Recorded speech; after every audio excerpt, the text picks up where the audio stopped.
It's like an old bong in there, you know? Yeah, damn. It's just I wish there was a way to scrape it, you know? Cause Nah, I follow on that. No, it's like every now and then I like a cigarette occasionally, but I never really considered myself a smoker, even though I would buy a pack and I'd hold a pack, but like they would last me forever because I would only be like, all right, I feel like having a cigarette on the drive home. Yeah. Or whatever, but then after a minute I could just feel it like messing with me. I was like, oh, I don't like it, but weed doesn't really do that to me. Or anything like that.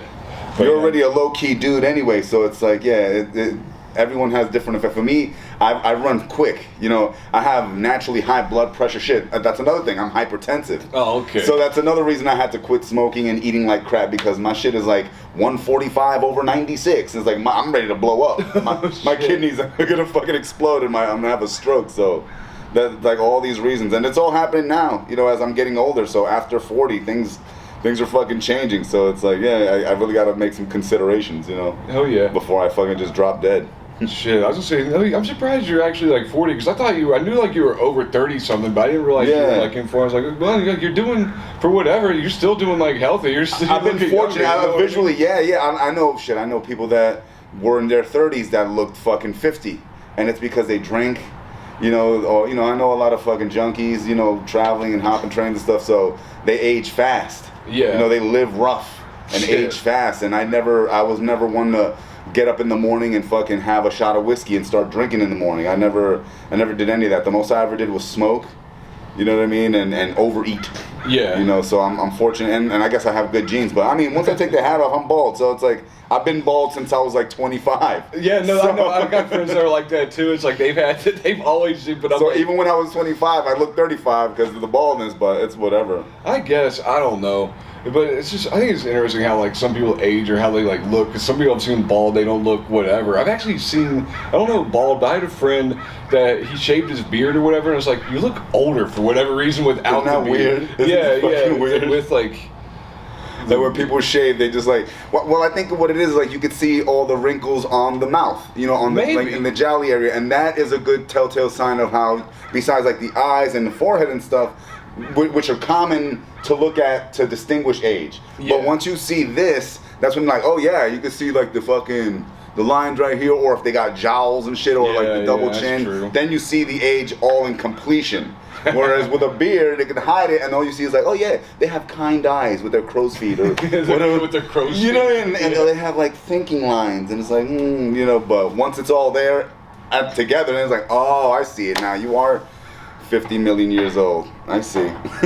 Yeah, no, especially where I come from, West Virginia, there's like, with Dakota, the person that oddly enough was the beard, like we worked with a cat named Denzel, and he could have been, I don't know how old the dude was. He was like, I would have guessed like 55 to 60 something.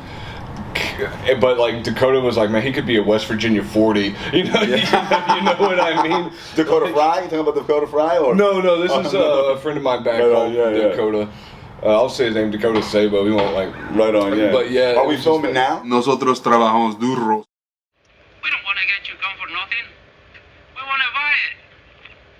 Look, I have a gold watch with a gold chain, made in your own country. The watch and the chain, they were the least 200 pesos. Bueno, muchachos, vamos, agarren la caballada y escóndanla allá atrás. Se meten a la maleza. ¡Pronto! ¡Píquenle!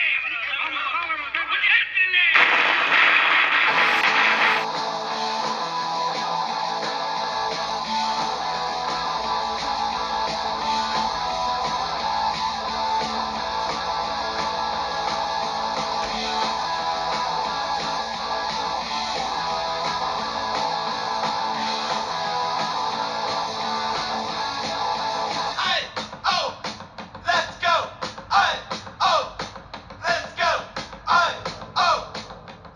Oye, bienvenidos, nosotros trabajamos duro. Oye, so there's aquí, EdMena, and we'll bring it back to English for you all here. And just be with a good friend, comic, EdMena. Thanks for having me. Oh yeah, I appreciate you. Thank you for coming down, dude. I'm gonna say, so you've got an interesting background. Some of it I've like heard you talk about through comedy, but like I know, like you Now, did you grow up in New York? Yeah. Okay, cool. I was born in Puerto Rico, and I pretty much moved to New York when I was like 1 or 2 years old. My mom brought me up with the rest of her kids and stuff. At the time, she had 2 other kids before me. So yeah, once I was born, she decided to make a move up there, I guess, and I've been up there ever since, give or take. Oh, okay. Yeah. And then, so growing up there, like, what all was kind of being in New York? Like, I've been there once, but that's not the same as like growing up in the.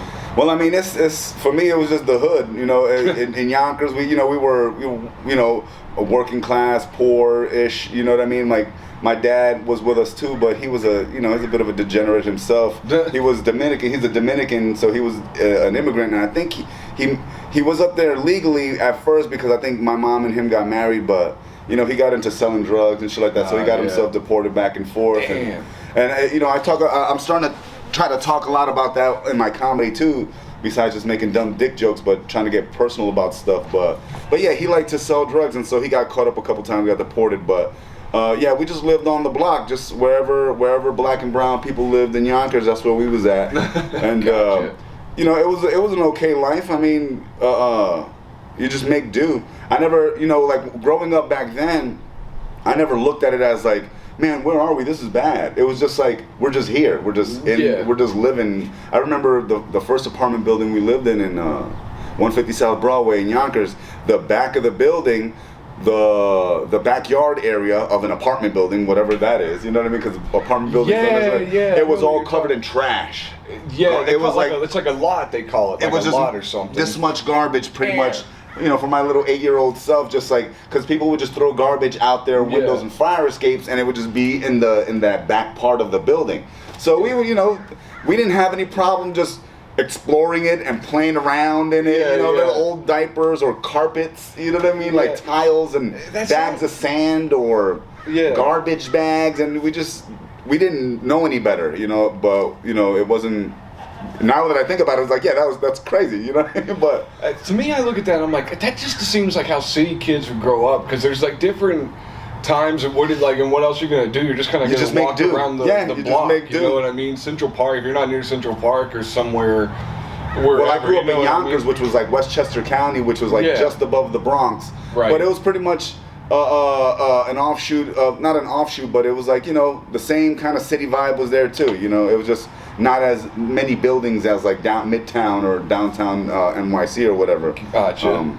And we would make little trips out there anyway, but technically I think Yonkers is considered a suburb of the city. Where a lot of working class people Yonkers is still live there and then commute to the city or what have you. To Manhattan. Yeah. A lot of people, from like Hastings and even like as far up as like, not Poughkeepsie because that's pretty far away, but just like Wappingers Falls and all those, Mount Kisco, those are all like greater New York City, like cities in different counties for that matter. Really? Westchester County was where Yonkers was, but it was still kind of, you still get the city vibe. I mean, I don't say I'm from New York City myself, I just say I'm from New York, and then people presume the rest. Yeah, you know what I mean? Unless I say like upstate New York, which is like Buffalo or Rochester and Albany, which still have their own vibes too. Right. You know what I mean? Because I think Syracuse and all that. Yeah. Rochester was considered like a little murder capital of the country for a minute, so Shit, really? I don't remember Buffalo that. gets crazy too. Yeah, that's where Rick James is from and all that. Is that? Yeah. I didn't know he was. I don't know why I thought Rick James was from like somewhere in California. He was just, I think he made it big here in California. Sure, I don't think they all, right?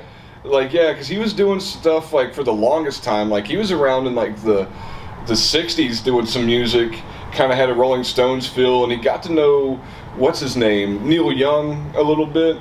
And then it was like when he was like 32 or whatever is when he kind of like, broke. And it was like that new era of music and all that though too. So it was combined with cocaine. Oh yeah. Okay. The fucking superhero known as Rick James.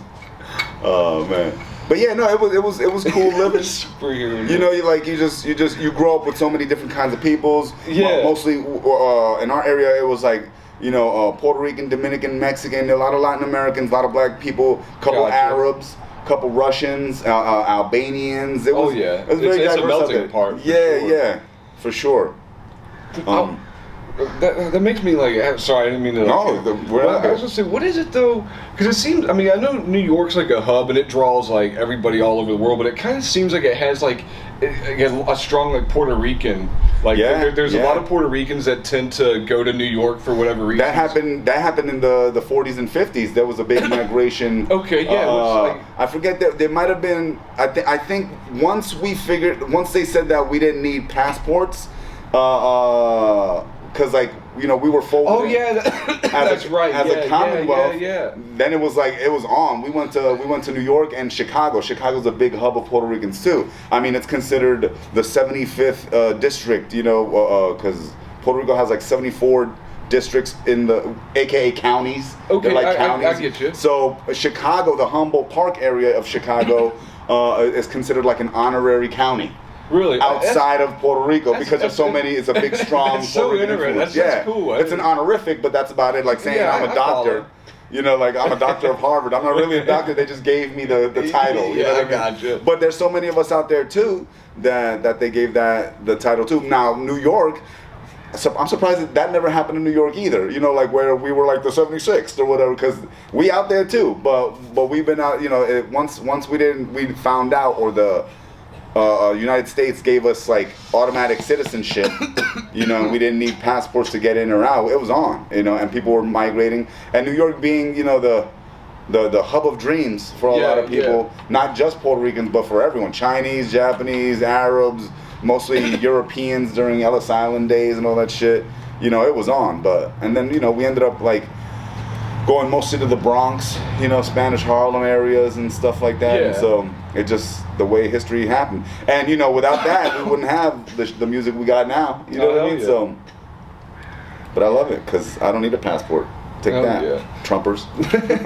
No, I forget about that because Puerto Rico is a place I really want to like go and see. I have a friend, Scott, who's been on the podcast. He's part Puerto Rican as well, and like, has gone down there a good bit. But yeah, I'd love to go down and check out Puerto Rico. That's kind of like, being in the Caribbean is something. I want to like do stuff in entertainment, have that kind of be the life. But to me, I'm like, man, if I moved down and lived like on a beach and owned a bar or something like that, that'd be like the best thing. That's pretty standard, yeah. Yeah, I mean, like, dude, like seriously, but I don't care. I just want to have a hammock in the back, place to shower. Back in 2011, 2012, I ended up going to Puerto Rico with a then girlfriend at the time, and it had been my first time back since I was fucking born.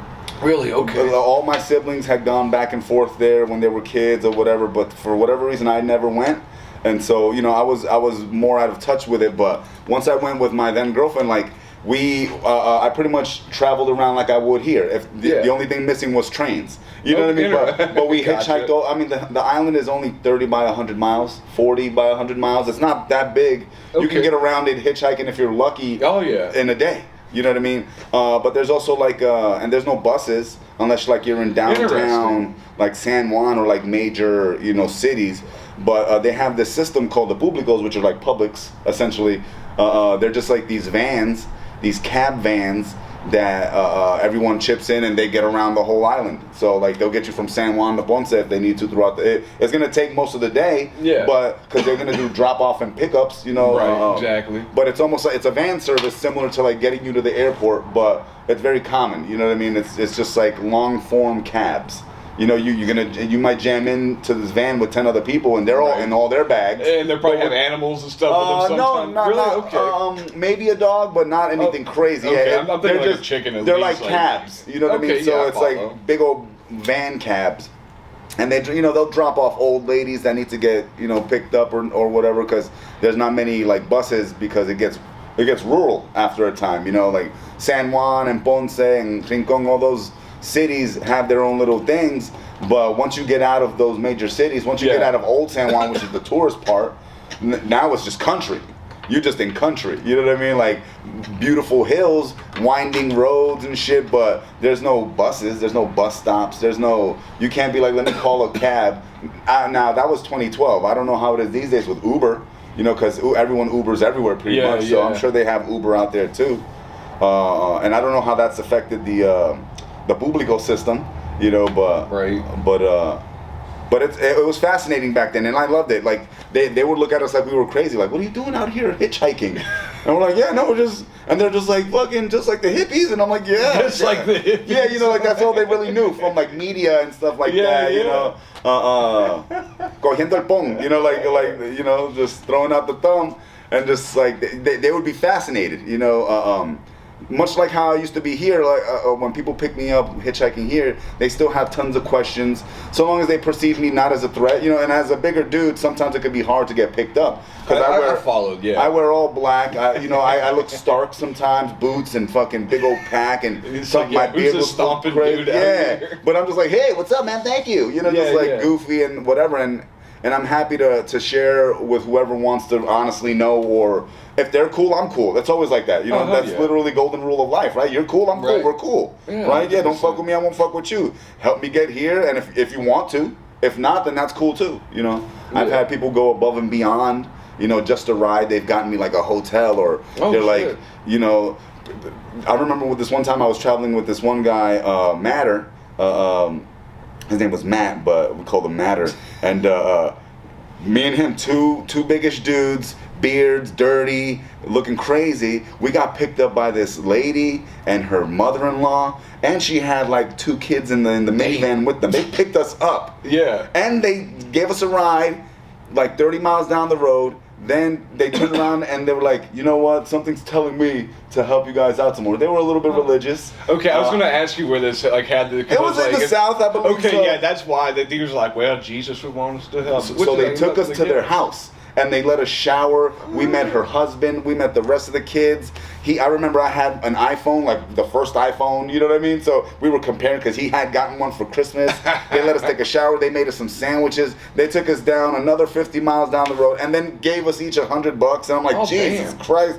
And then they were just like, let us pray on you. And they prayed on us, and we wish you happy trails and all that good stuff. And I was like, damn, this is fucking crazy. Are you blessed at least? It was a little bit it blows my mind coming from New York, where it's like we don't be doing that sometimes. People, you know, like sometimes it takes a while to figure out that people are harmless, because you never know, especially in city situations where it seems like people might be more desperate than not. But they just took it upon themselves. You know, they're like, we have more than what we need. And I feel that she was like, she said that she heard God tell her, you know what I mean? That I think we need to bring you home and let you guys get a shower and get some food and stuff. We're like, okay, all right. And she fucking blessed. It was great. It was. I wish I could remember all these people's names, because those are memories that I remember like forever. Like I'll never really forget those specific moments on my travels, you know, hitchhiking and doing whatever, where these people come up and just like affect you in this way, you know. Hell yeah. Drop a jewel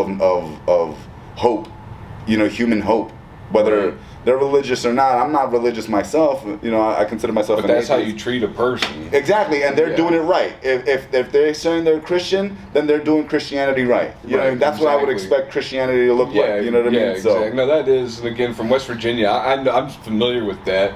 And like, God bless me. I'm not a religious person, but I'm not an atheist either. You know what I mean? So if you're gonna claim a thing, let me see what you got. You know, instead of the hateful, judgmental shit that people claim has to come along with it. It's like, you know, they didn't have to. They put their whole family in danger. What if we were fucking asshole scumbags? Yeah. But see, I don't want to think about it like that, because then that's a sad state of affairs to be. You know, that's no way to live all the time. You know, you could be careful, but if you're just closed off to everything, you miss out on some things. That's true. I think it's good to be cautious, but yeah, you don't want to be like closed off because it's like whatever. I try to do that myself. But being a New Yorker, my first instinct is like, this fucking guy. What are you about right now? See, but I get that. I think that too. Sometimes I'm suspicious of people. I suspend it. You know.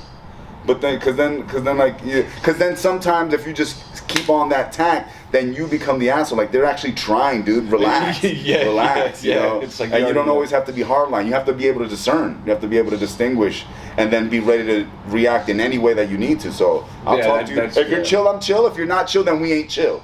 And I know how to do that too, but I don't want to do that. You know what I mean? Because it takes a lot of energy.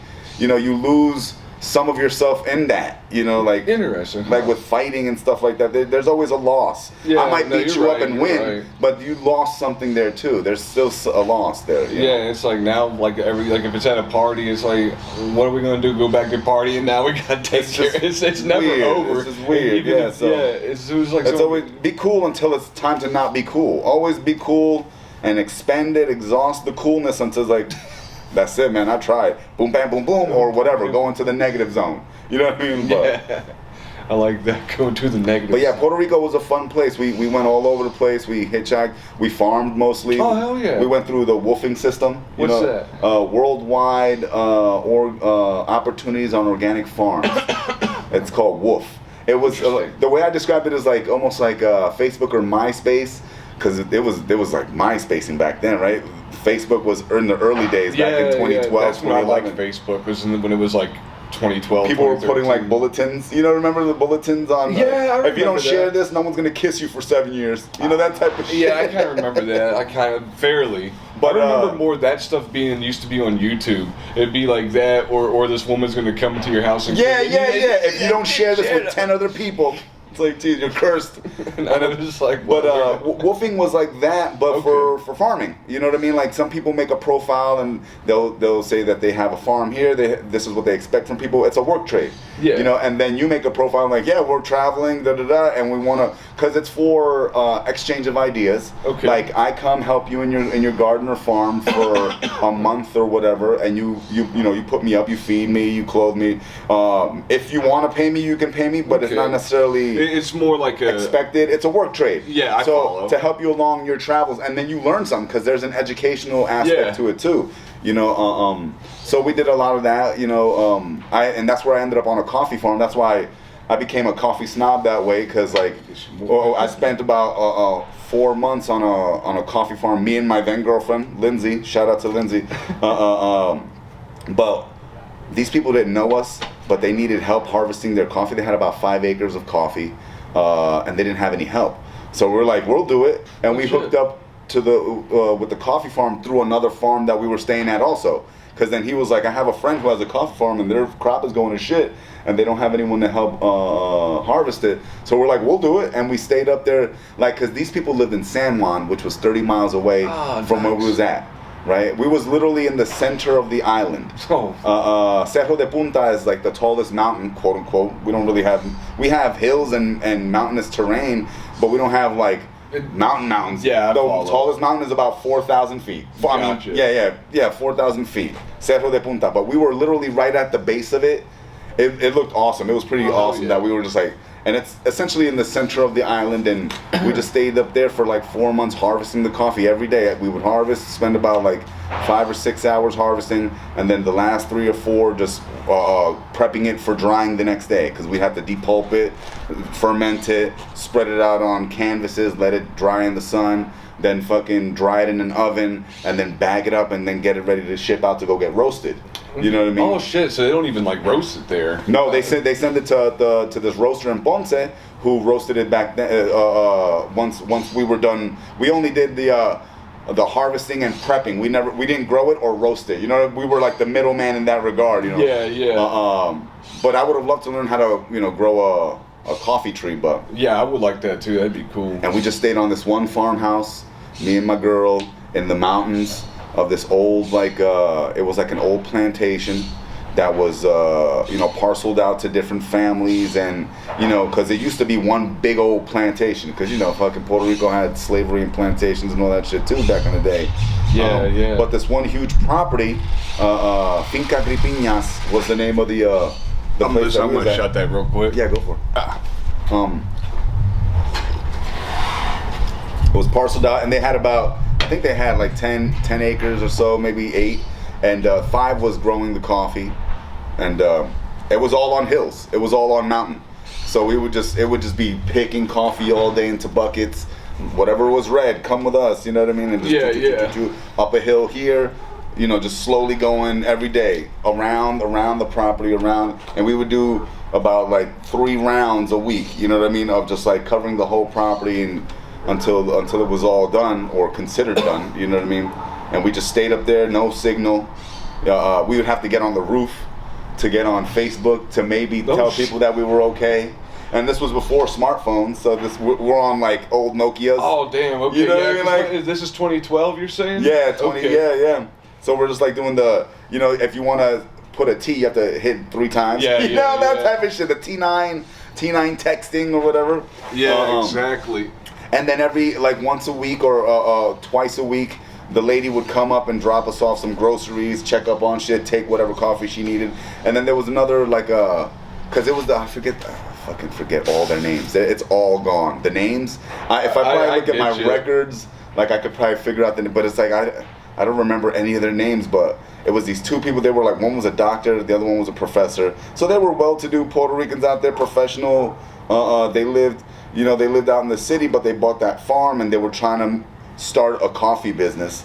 And so, but they didn't have anybody to help them, so that's where we came in through Wolf. And they also had a groundskeeper that was a local that lived down in town that would come check on us every once in a while too, just in case, because we was just up there it was just us 2. Yeah. And me and her had just met maybe 6 months prior while I was bumming on the street, panhandling in Chicago in between train hops. You know what I mean? And what was she doing? She was, she was like a well-to-do Chicago white girl that was looking for adventure or something. Yeah, she was already adventurous anyway, because she had already her own history of traveling around. Oh, okay. But her dad was like an old real estate guy, architect, so he was half rich. Her mom was like a head nurse at the university there in suburban Chicago, like Villa Park University or something like that. I forget I don't know why my mind pushes shit out and just deals with what was right now. After 12 years ago, exactly. Man, so many people, dude, you're gonna forget. But yeah, she was well to do, and I was just on the street panhandling. I think my sign said anything green. You know what I mean? Yeah. Which was double entendre, right? Yeah, But she walks around the corner with her friend. They were both drunk. They were hammered, coming from a bar or doing whatever white girls do in Wicker Park, Chicago. And she saw my sign, and they both plopped in front of me and started hanging out and talking. And she laid it on thick. Oh damn. Yeah, she started, and I'm not a drinker like that, so I'm sober. You know what I mean? So I sort of felt bad because then she was like, "Come with us." We call that getting adopted. You know what I mean? So I got adopted for the night.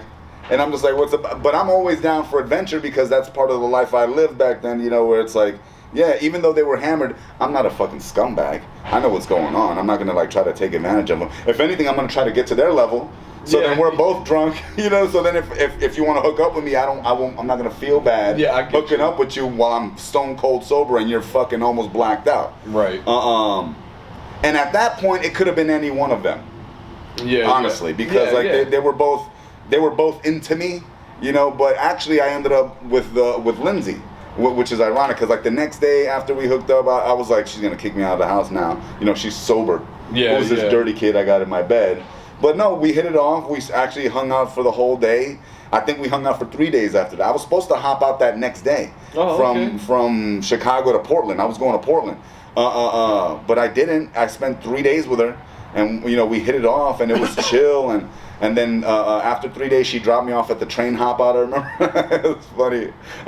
And then I was like, I'll be back. We'll kick it again. I just have to do a bunch of other stuff. You know what I mean? Oh, shit. And that was, I believe, October. I returned. This was in June of 2011 or 2012. That's right. And then I came back in October to Chicago. I returned from my West Coast adventures and shit. I actually hopped out of Roseville. Oh, shit. That's how I got back. Yeah. It's funny.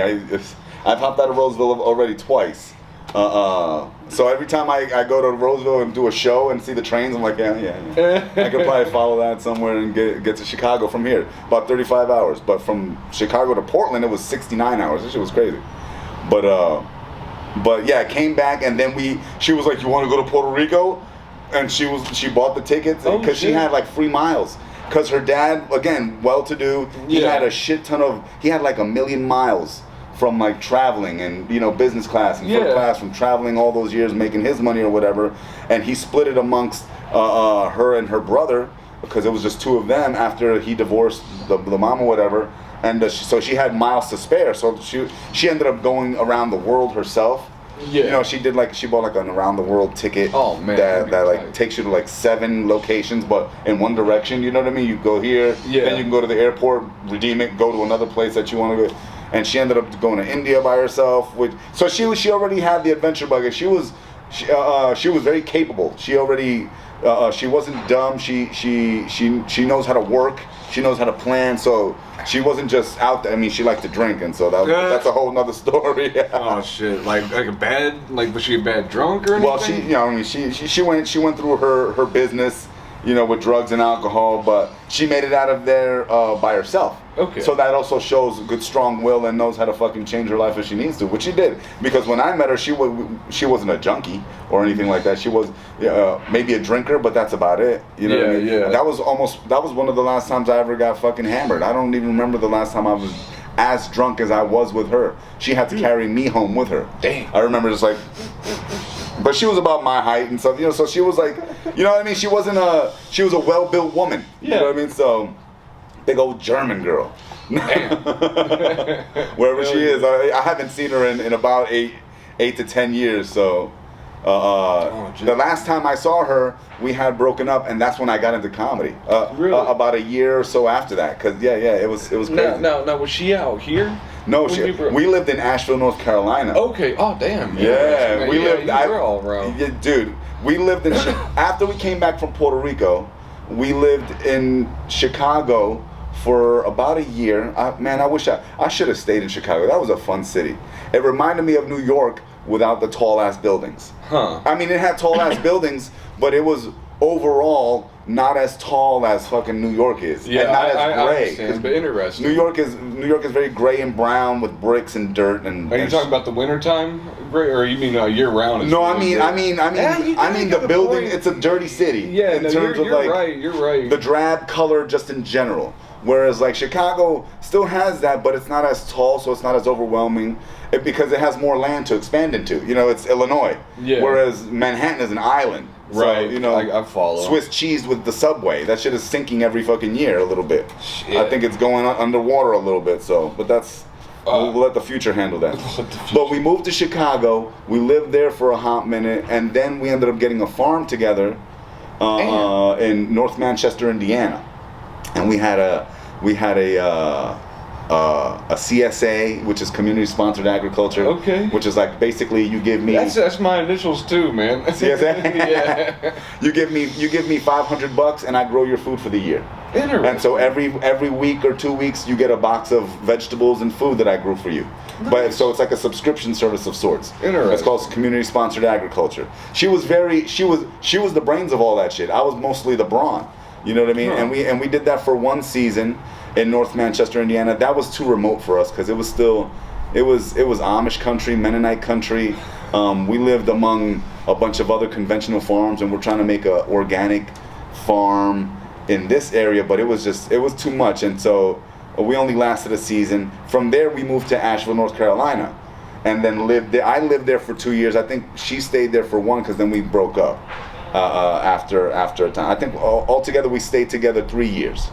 You know, but in those 3 years, we did a lot of moving and shaking. Yeah. And I think that was part of the reason that we might have broken up, because once we were settled, it was like we weren't busy moving around and traveling, and now we actually have to get to know each other for real and see if like this is actually going to be sustainable. And I think it eventually came to a head in North Carolina, where I think we were walking the dog, and I think we got into like a disagreement on the walk.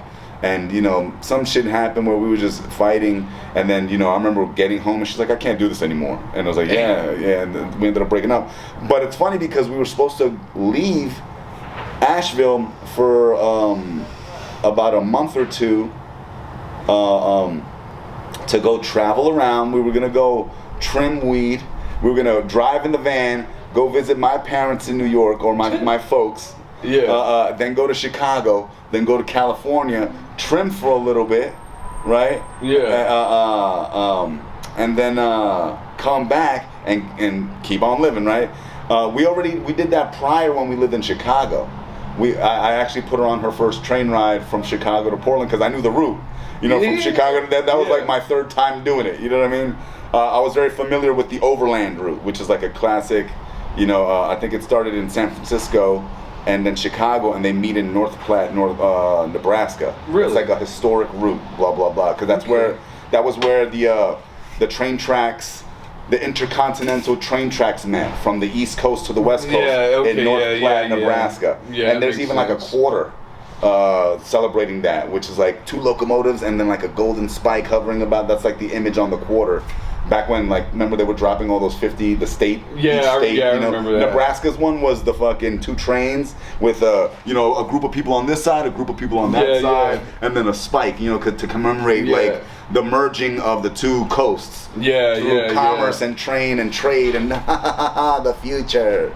And but we ended up doing that in Chicago, and I have so many so that's another story. Got arrested literally an hour after we got off the train because some guy tried to not kidnap her, but just it would have gone that way. I think he was like a pimp. Jesus Christ. And Portland, Oregon has a big homeless problem, right? And so I think he saw us and thought that we were part of like the homeless because we had just gotten off the train. We were at the bus. I'm digressing so much. Bro, but, so like, because this is the non-linear. That was because remember we're still in Asheville, broken up, right? But But yeah, I got arrested there because the guy called the cops on me. It was fucking crazy, and I'm trying to figure out how to make that another story for comedy. Because I have so many stories and shit that I haven't even scratched the surface of when it comes to doing stand-up. These days I kind of just focus on like word games and dumb shit and but I haven't even begun to dig into like all those fucking stories of hoboing and fucking dealing with homeless people or fucking pimps or knife fighting in the streets of Seattle. It was Oh, bro, that's a fucking song right there. You gotta write that. Or Richmond, Virginia. Seattle. God damn. There was a punk rock show that we invaded in Richmond because they jumped my friend and we shut the whole fucking show down. Just 5 of us. It was crazy. I think they called it the punk rock riot or some shit like that. I hadn't been. Was it in the newspaper? I think it was. I think it was. Riot. I think it was. It was like local. And this is in Seattle, you said? No, that was in Richmond, Virginia. Damn. Of all places, Richmond, you have a punk. Richmond was cool. But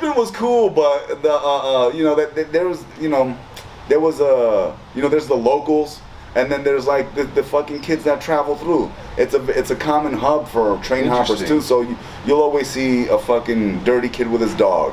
You know what I mean? Like with a backpack and a dog, maybe a banjo. Or whatever. Yeah, the banjo is always something. Or an accordion, or whatever. You know what I mean? Or a group of them coming through, because the Aki Yard is a pretty common hop out. That's Norfolk Southern. That was actually how I rode my first train, out of that yard. And I rode it all the way down to at least Rocky Mount, North Carolina. And then dismounted from there. That was a long time before that. But they just, like the local punks and they didn't like any of the traveling kids, or like they probably didn't like them too much. Even though some people knew some people, like I go to Richmond because I know people there, and I'm in the punk rock scene or whatever. But for the most part, every summer, like it's a college town too, so you see college kids, dirty kids, and then the local punks, and then like the bike punks and all that, so the fixed gear rider kids, and so it's a clash of cultures in that way.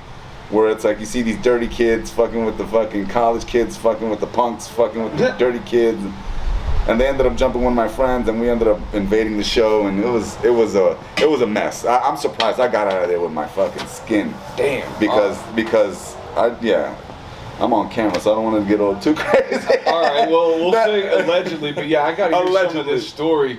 So what happens? Like so. Fuck, I feel like we're gonna digress again, but I know. But real quick. As the interviewer, get me back on track. Ask me a question, and I'll go from there. I like the non-linear, but we're gonna get back on different things. I just got different questions. Yeah, but there's feel free to ask. Since we're on like that one, but I feel like I want to kind of clear up too, because I've never really done the traveling thing like that. I would like have a big like Jack Kerouac fan and feel like I've done some of the beatnik things. Sure. But you're like a real neo beatnik. I'm kind of one, but you've really done the real deal. I've done a little bit of that, but I haven't done the train hopping. But that's like I don't really necessarily care to ever really do the train hopping. But me, I was like, I just want to travel a bunch in the car.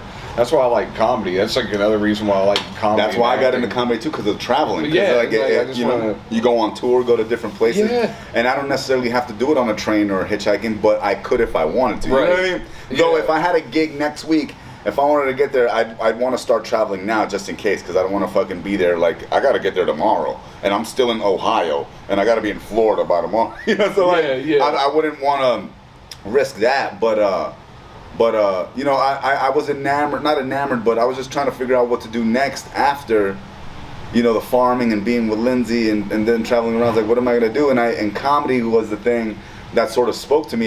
During the time that I had the farm with her in Indiana, you know, she got a job at a coffee shop just to so we could have money, and I stayed home building the fields and making sure, even though she was the brains, I was mostly the brawn. I was the fucking one planting the seed. She would leave me a plan, and I'd execute it while she was gone. But during that time, I'm listening to all sorts of podcasts, you know, comedy podcasts. You Made It Weird, Comedy Bang Bang, even The Nerdist before Chris Hardwick got all crazy. And so they would have comedians and actors, and I was just mostly interested in the comedy aspect of it. And that I think a lot of my want for trying to do comedy came from those times. I also grew up watching a lot of comedy, Martin, Def Comedy Jam, you know, those are my Beavis and Butthead, you know. So I've always had like a dumb little funny bone in my body. Yeah. But like out on the farm, incubating, just fucking throwing the hoe down on the ground while listening to all these podcasts. They're like, man, I think I could do that. You know what I mean? And so I was like, I might want to try that. You know, and so it was percolating by the time I got to Asheville, and then once me and Lindsay broke up, I was sort of just living in our apartment by myself. You know, I get that. I was like, I could still live here. I'll pay the rent and blah blah blah. And then I was like, let me go try this. You know what I mean? Because I had gone, back to the Lindsay thing. We broke up. We were supposed to go traveling that month, but since we broke up, she ended up flying out from Asheville back to Chicago. And then me and the dog took the van and went up to New York. We saw my family. I went to Chicago, dropped off the dog with Lindsay. Yeah. And then from Chicago, I drove to SF. And I did like a ride share thing where it's like, if anybody wants to come with me to SF, I got room, and I had a Dodge Voyager. Okay. You know, an old Caravan. That's what it was. That was our farm vehicle too. That shit hauled all our produce back and forth from the farm to markets, and it survived a good another 3 years before it went to shit, and I had to give it up. But I drove these like 4 people, a fucking shuffleboard, all the way to SF, dropped them off in kind, because it saved me tons of money on gas, because everyone pitches in, you know what I mean? You want me to get you there, like everyone throws in $100, and I can get you to SF, and I did, and then I went up and trimmed. I still met up with Lindsay. We still executed our plan. We just weren't together anymore. I follow. You know what I mean? Because we still sort of had a plan, and I was gonna put her on to a couple of people that I knew from the trim scene, even though she knew some people already from the first time I brought her over there. And then I came back by myself to Asheville. Actually, I had gotten a little lady back then too, you know, like, but that didn't last too long. That was the whole nother story too.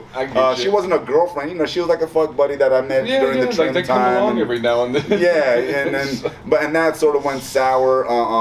I dropped her off in Ohio, then went back to Asheville, and then just living there, kind of just working now and a little depressed and stuff. And I'm just like, let me try this comedy thing. You know what I mean? Just like, and I ended up going to this place called the Southern, which was like a bar in the middle of downtown Asheville, and I believe it was every Wednesday they had a open mic in the back, which was like a back bar area. It was a good little space, I tried it, and I remember I don't remember what the fuck I was talking about.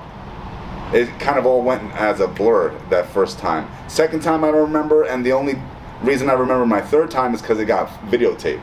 Gotcha. Finally, you know. So whenever I see that tape, I'm just like, oh my god, oh. And that was damn near 10 years ago. That was March 12th of 2015. Oh damn, okay. So it'll be 10 years next March coming up. And I remember after doing that, I remember going on my Facebook and making a personal post, where you lock it when no one can see it. It's just me. I'm like, stand up it is. So like every time it comes up in my memories, so I can have it as like a place marker. Because I think I used to say that it was like March 17th, but I think it was the 12th, March 12th, of 2015. And then it was on, and then it was on, and then it was just, there was another open mic that would happen on Tuesdays, because I lived in West Asheville, which is like the cooler part of town. Yeah. Because Asheville proper is still the South, and it's just, but West Asheville is where all the artists, hippies, punks. Yeah, no, I've heard of Asheville. Yeah. I've gone, being on the East Coast, like you kind of we went down to a lot of the southern states and all that. I never was really in Asheville, but when I was like probably 2021, because I was like, that was around 2012 and all that, because I'm 33 now, so like around then I was like 21, 22, but people I think were telling me, oh, you should check out Asheville. Yeah, cool. and right around 2012 is when it was starting to get like developed and revitalized and stuff like that. It was interesting, and now, because Nashville was kind of starting to get big. Nashville's always been kind of music city, but remember Nashville kind of had, and now it's kind of back, it's like has it in a new golden age in a sense. Yeah, they're all redeveloping, trying to shoo away all the homeless,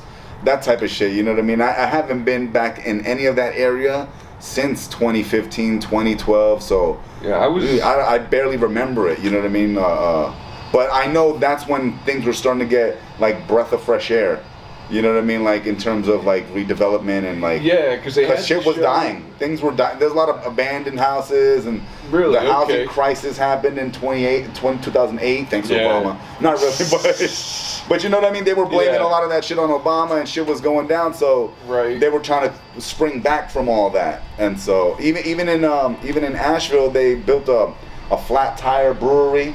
Or fat tire, that's what it was. That's fat tire beer, so there was like a distribution plant now there, so that was gonna breathe in new life into the area and create new jobs and yada yada yada. Well, they always had, what is that, like Dogfish head beer or dog something? Dogfish, somewhere in North Carolina, I think. That's not a fat tire brand, no. I mean, no, I think it's its own brand. Yeah, because I think Sierra Nevada was trying to break into that area too. Really? Because Sierra Nevada is a West Coast brand, right? Yeah, but it is popular out there too, on the East Coast. It's kind of like worldly. After doing comedy, right, for a little bit out in Nashville, this was from like March to August. Again, I had met another girl.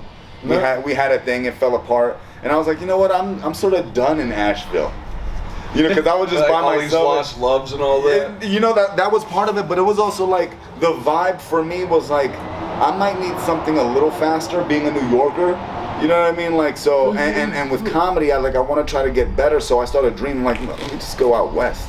And so I sold all my stuff, quit my job. I was a landscaper at the time for BB Barnes. Scrapped the van, because the transmission and all that shit was going out anyway. God damn. So I remember I took a picture of that shit when it went to the yard. They had it on the fucking forklift. I'm like, there it goes. There it goes. Here's $300. Like, okay, thanks. $300 for this shit. Look, I think they just wanted the catalytic converter off of it, because they were like, you can get way more off of that.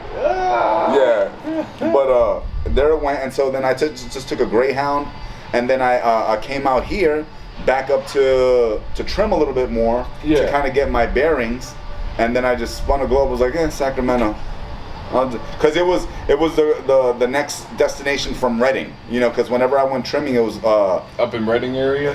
30 miles outside of Reading, like Whiskey Town, fucking Hayfork, what is it, Douglasville, something like that. A lot of those little those are all weed towns essentially. You go in that area, you can smell the weed in the air, just growing, because everyone's just growing their little thing. You know what I mean?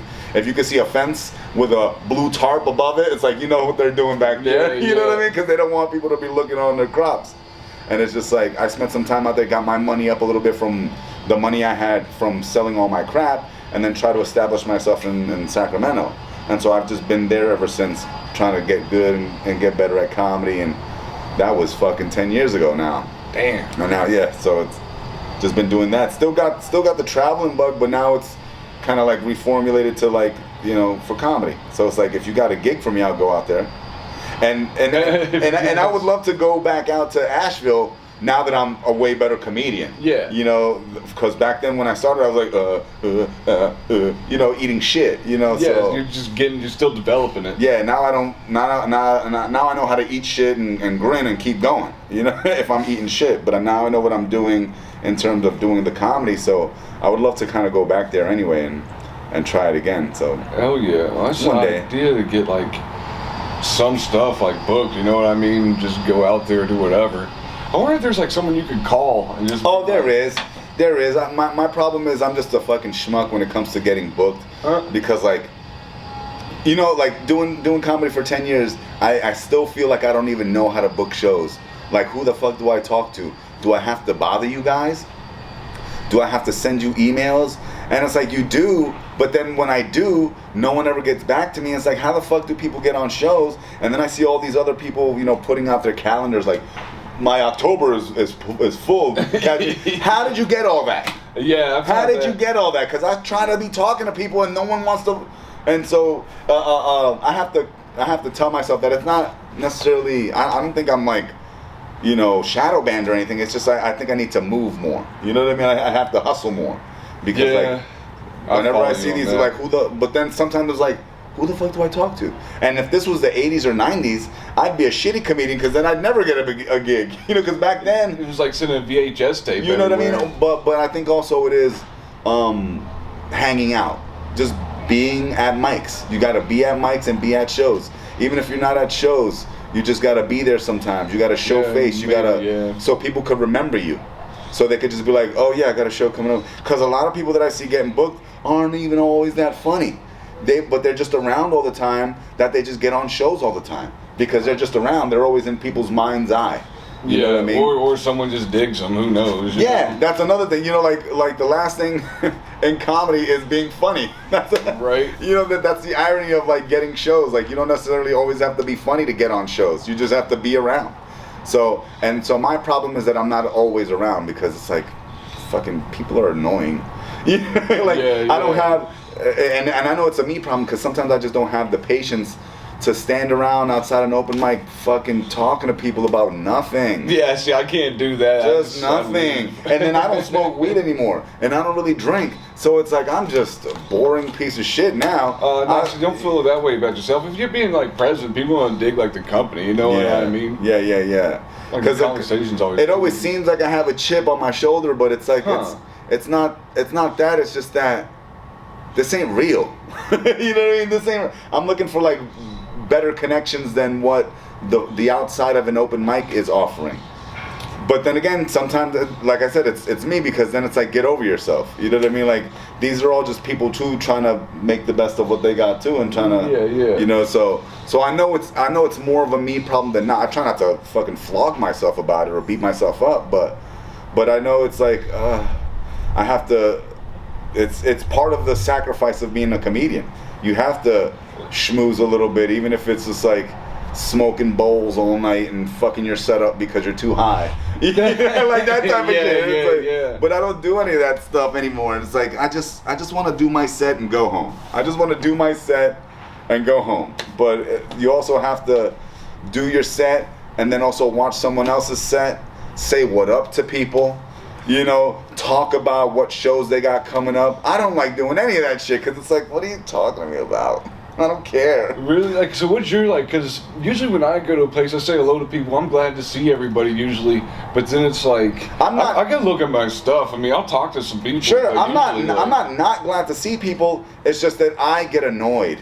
You know what I mean? I feel like you're on the same wavelength as me because sometimes I just get annoyed at like shit. Like, I don't know why. It's like, I know it's a me problem where it's like, just relax. You know what I mean? And I think it comes from anxiety. It's social anxiety.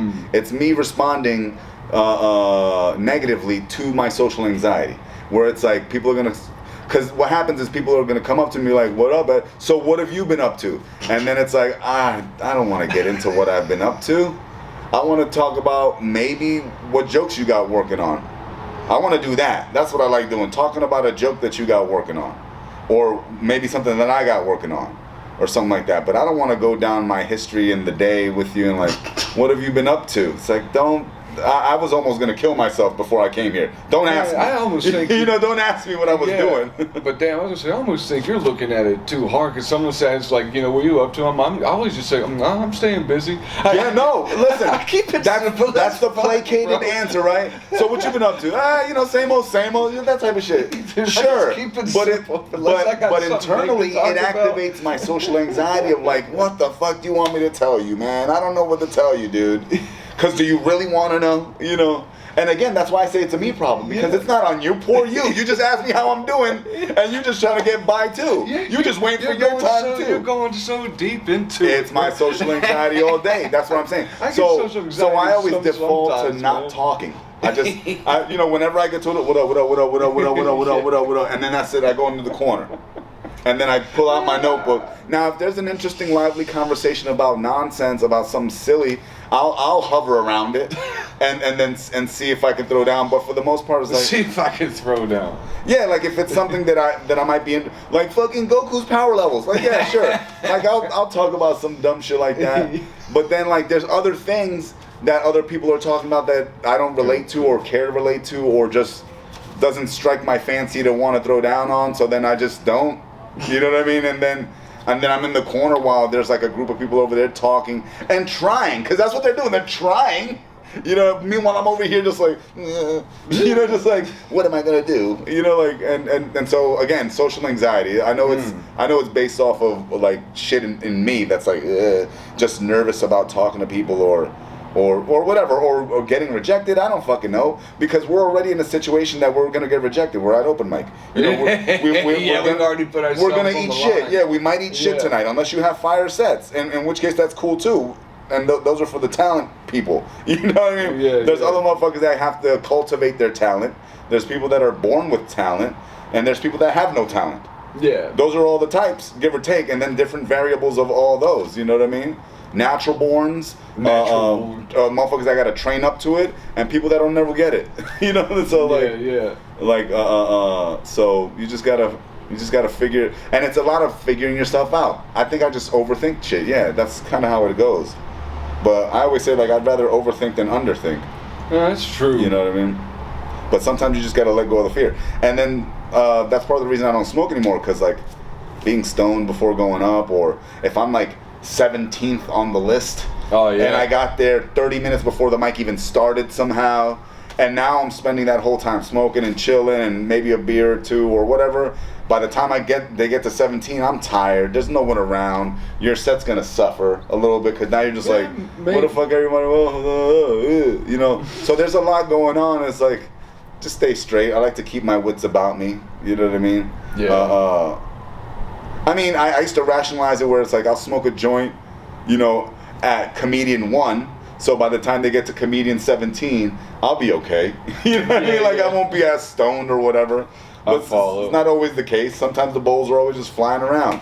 I just lit a joint, smoked it, chilled. Now you just lit a joint, smoked it, passed it. Now he lit it, so everyone, so sometimes like too much smoking for me could be, I get too anxious. I've had that. I don't know if I've had that really happen on stage. I'm sure I probably have, but I've had that like occasionally. But usually I'm just mellowed out. Like, you've always been a relaxed dude. Yeah. You've always been just a chill dude. Anyway, I get some anxiety and everything, but it's just like trying to control. But I think like acting and comedy, kind of where you're always like kind of on whatever. It's like you just kind of learn to like just stay calm. I've definitely learned a lot in the past couple of years of how to relax. And how to like just chill, take that energy and fucking transfer it onto the stage. You know what I mean? So I'm not like as much anymore. Because I used to describe my comedy as like fight or flight. You know what I mean? Like, gotcha. It's fight or flight. I don't think I ever saw you at that stage then. Whenever you were doing that. Sometimes, you remember Blacktop? Maybe, Blacktop? Yeah. That's when I first met you, Open Shirt Jesus. That was your little nickname that you had. Like, who the fuck is this guy with the open shirt? That was like, we didn't know if you were drunk. Or not. Sometimes you would be. You would come with the little Poland Spring of whiskey and shit. Like, who the fuck is this guy? You know. But yeah, you turned out to be chill. You know what I mean?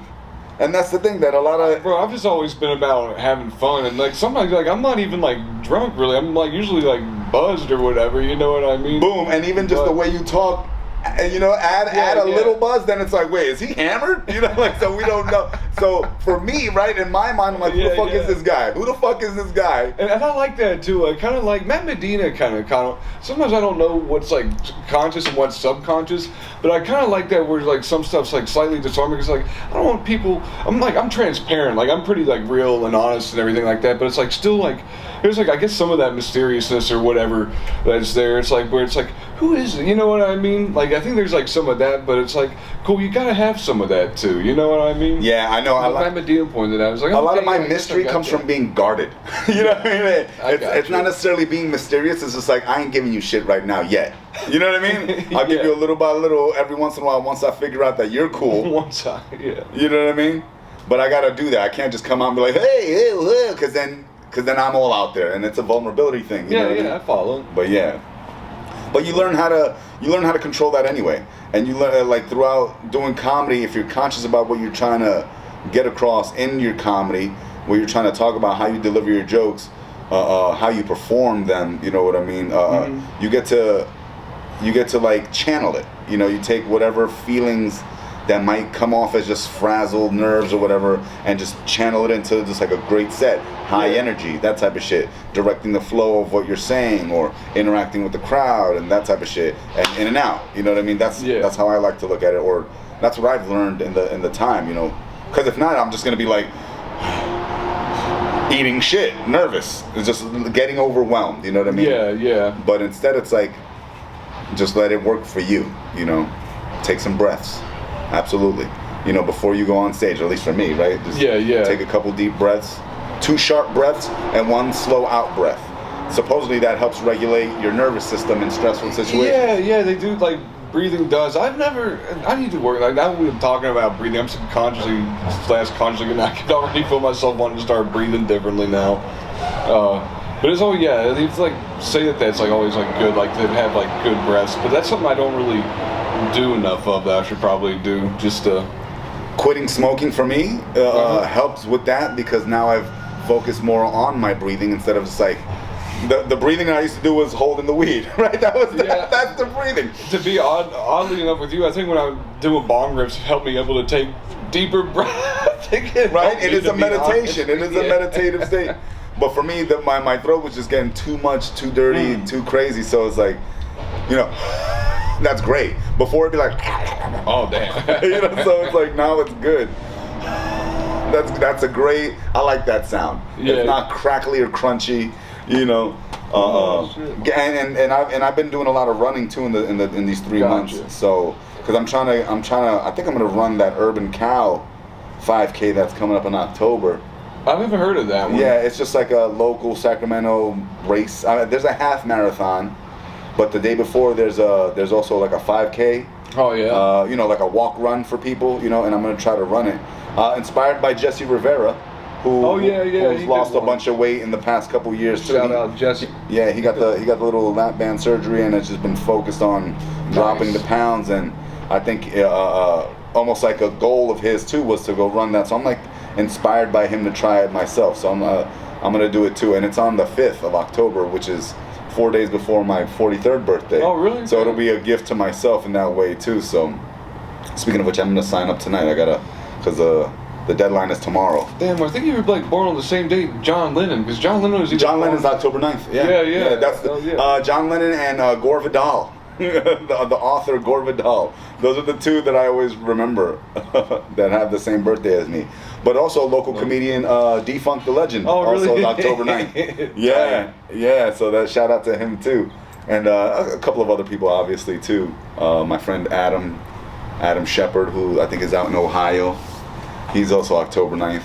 He's also an ex-traveler, and you know he's been off the road for years too. But I met him traveling, and at a rainbow gathering, I think, of all places, which is like just like a. That's a hippie thing, right? Yeah. Like, I did a couple of those during my travels. In Ocala, one in Washington State, another one in Pennsylvania. I think West Virginia has one or something. Yeah, they have them. They kind of have them all over. Although they even have them internationally. Yeah. You know, they'll have a rainbow gathering in like Belize. Yeah. Or fucking like Prague or some shit, or Bali. You know what I mean? Gotcha. But I did a lot of the American ones, and you know, it draws the same people. But you know, hippies are just humans too. They're just dirtier. I like some hippie chicks. Yeah. When they have a balance of that, they go too far, then my eye. But like, if they got the balance, I'm like, well, I'm happy with this, man. This is Rainbow gatherings were an interesting. Those were an interesting time, yeah. And I met him through there, and I think he had he had a Catahoula dog. What's his name? Tuna. That might have been another dog, actually, another person that had that dog Tuna. But so many people and dogs. I've met so many people and dogs on my travels, but. Man, that always amazes me, and I love dogs. Like, the only reason why I don't have one at the moment is like I don't feel like I'm that settled. You know what I mean? Yeah. You can't give it the attention it needs. You got a great yard though for running around. Like, I mean, the roommate, she has her dog, so it's like I take care of it, like whenever it's around and everything, pet it and all that too. So I prefer that way. You have the dog, and I'll help you with it. Yeah. That way I don't have responsibility. I'll be the support. Yeah. Oh shit! You'll appreciate this, I think, with the traveling stories and everything. This is after I've been in California. I still have somewhat of the Kerouac thing going on, and all that. But no, I was in between places. I had the truck, so I left this was like when COVID and everything, and the one landlady I had, she was just like too nuts. I was like, I gotta get out of here, man. This is fucking and so I was just like, fuck, you know what, I've done it before, I'll find my way back. That's part of why we left the farm too. The landlady was a little bit much. And then, so anyway, I would stay at hotels usually because I was working and everything, so I'd either like do that, go to work, or I'd get like an Airbnb. But some nights I just have to stay in the car, and I'd either park it somewhere and sleep in the bag or whatever the hell I had to do. That's how it is, yeah. But I remember this one Airbnb, dude. This would almost be like something out of a movie, because I go to the place and everything, and it was one of those where there's like a dude that kind of has a room in the back, and I guess he's like a caretaker of it and all that. But this chick had come up, and she was kind of staying there too. And it was a thing, we had kind of like made out and all this shit. I went for a walk with her and everything, and we had like danced, but she acted like she was kind of drunk, but I don't know if she wasn't like drinking or anything with me, you know what I mean? So I was like, I can't tell, she didn't smell like whatever. But anyway, she had a dog with her, and she had her like car like full of like shit, and she was like, I gotta go. She's like, I'm not gonna be here tomorrow. She's like, you need to take my dog. And it was this beautiful German Shepherd, and I'm like, I can't take this dog. God, a big dog too. Yeah, I know. It was a beautiful and I was good with the dog too, because I let it out, I pet it. I was like, God damn it. But she was gone the next day, and she did leave the dog. Yeah, she did. And I was like, how do I get this like weird ass romance? She leaves me with the dog, and then it's just gone. And I've had so many of those. I'm not like hating on them. I'm kind of, I guess, would rather have them than not. But like that was the first one with like leaving the dog. I never traveled with I never owned a dog on the road, and I'm sort of glad. That's too much responsibility. I would travel with so many other people that had dogs. Yeah. That whenever we would fly a sign, panhandling on the road or whatever, half that money would go to getting dog food or fucking trying to take it to the vet or something, some local vet, and it's like it's a kid. Yeah. It's a kid. It's traveling with a kid that can bite you. You know what I mean? And it's like, I love dogs and I love animals, but I know living that life, it comes with a lot of sacrifice, and it's and it's a different type of sacrifice. Because if we're sacrificing, then let's sacrifice something else to make our lives better instead of sacrificing this for the sake of the dog, just so you can have a companion on the road. Because I don't know, it's part of your aesthetic. Some people had dogs just to look like they were travelers. Others had dogs for companions. I mean, I did know some girls that had dogs for security, because there would be females rolling dolo, so of course you're gonna have this fucking giant pit bull mastiff mix, because ain't no one fucking with you. So God bless them, but I know that. But then I would also be around a lot of motherfuckers that had dogs, and they were drunk half the time, so their dog was suffering. Imagine like we spend all night drinking, and now you're fucking sleeping all day, but your dog has to get up and go shit, or it has to go do something. But you're too busy passed out because you've been using or drinking all night, that of course it's gonna shit in your tent. Or of course it's gonna fucking chew up something because it's stressed out. You haven't let it out. It's been chained up to your ankle while you're fucking hungover. You know what I mean? And so I've done that too, where I let out people's dogs, or I've taken their dogs for a walk, or given it some attention because these fucking motherfuckers is passed out and not doing anything with their dogs. And or if I'm squatting somewhere, I gotta take care of your dog while you're over here fucking dope sick. Yeah. Or if we're at a like a punk house staying there, they're passed out on the couch, and your dog is gonna chew up these people's fucking thing, and they're gonna kick us out of here because of your dog, because you don't want to take. It's a lot of responsibility. Yeah, no, for real. You got another 50 pounds on your back of dog food besides your pack, and it's like there's a lot of shit going on. I'm just glad I never got into it. I could never have a dog. Not like that. Shit, I'm barely taking care of myself, skating by on trains and hitchhiking. So it's like, I'm not gonna. And then that's another thing. Trying to hop a train with a dog. That's a whole nother thing. That happens. People do it. But it's like, I don't need to fucking worry about that. And then depending on the breed of dog you get, which a lot of the dogs were like, pit mixes, that type of shit. Interesting. Yeah, shepherd mixes. That type I of can stuff. see that. Sheps, labs, something like that. I've seen some cool labs. This one dude had a nice, like, light brown Doberman Pinscher. Bella, that's right. Yeah, I've seen a lot of cool dogs that were just like, wow, what are you doing out here? Wow, what are you doing out here? And then the mutts, a lot of muttlies. But it's just poor dogs, And I see, what the companionship and all that stuff, but I know it comes with a lot. There's a big price, And I don't just mean monetarily, but also other things, And then, like, let's say, this guy will let us stay in his house, but there's no dogs allowed. So we can't go to his house tonight, so we actually have to go camp in the woods. We could have had a shower. Or if we're trying to get a hotel for the night, there are no dogs allowed unless you go to, like, a dog-friendly motel. A lot of motels these days do fuck with that, though. Like Motel 6, I think they let dogs in depending. Interesting, yeah, because everyone's got those damn dogs now, which that's like whatever. But I was gonna say, do you ever do like a hostel? Do hostels have dogs? Sure. Do they let animals in or anything like that? I think so. I did. I haven't traveled internationally myself. Yeah. I did stay in like a hostel in Puerto Rico when we first got there, before we started traveling out into the greater island. Because when we were in San Juan, we stayed in like these little hotel hostel things. We didn't have a dog then though, but I think some hostels allow dogs. Okay.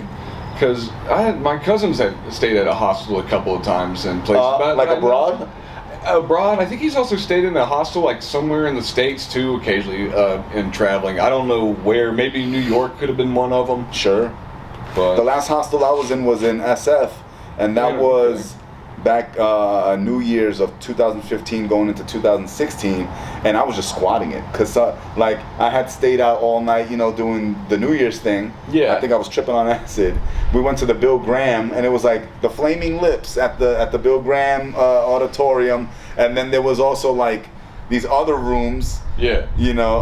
Like there was like a drum and bass room, there's like a techno room and shit like that. And then the main auditorium is when the Flaming Lips were out there. I remember when the fucking ball dropped, I fucking go into that because I don't really care about the Flaming Lips, all that stuff. It's not necessarily my speed of music. I got you. But if I'm tripping, it don't matter anyway, right? Yeah, you're just gonna. Whoa. So I looked in and everyone's like, "Do you realize?" I'm like, "Get me out of here! Get me out!" Dude is in the bubble walking on people. I'm like, get me out of here. Yeah, I wouldn't want to see that either. I need to go to the autistic drum and bass. I'm gonna be like this. That's where I want to be. I don't want to be in the fucking hippie. Realize, like, no, get me out, get me out. Get me out. God bless y'all. I'll be out there though. But then, like, after the night was done, I could have traveled back to SAC, but it was just I just wanted to sleep. After like a night of tripping, you're just like, I need to crash somewhere. Yeah. And whoever I was hanging out with, I guess it was these girls. I don't even know. I ended up at their hostel and they snuck me in, and I just like slept under one of the beds and shit, just in case someone walked in and was like, ugh, you know, you're not allowed to be in whenever here. you're that worn out, though, you're done. Just like you fall asleep on the all floor. I need is a good 6 hours, and I'll still be fucked up, but like it'll be enough for me to recharge, and then I could take a Greyhound back to SAC. You know, because right now I can't do nothing. I'm just depleted. You know, and that was the last time I did acid too, actually. So yeah, can't do too much acid these days. I don't know. I haven't done acid for a minute either. The last acid I did was like a you ever bite like your nail on your pinky? I did about the size of like that. And like I was warned, I was like, it was Cam's acid. Did you hear about that? Whenever Cameron had that acid, that was like just way. Almeida, yeah, because I know he had mushrooms that he was like.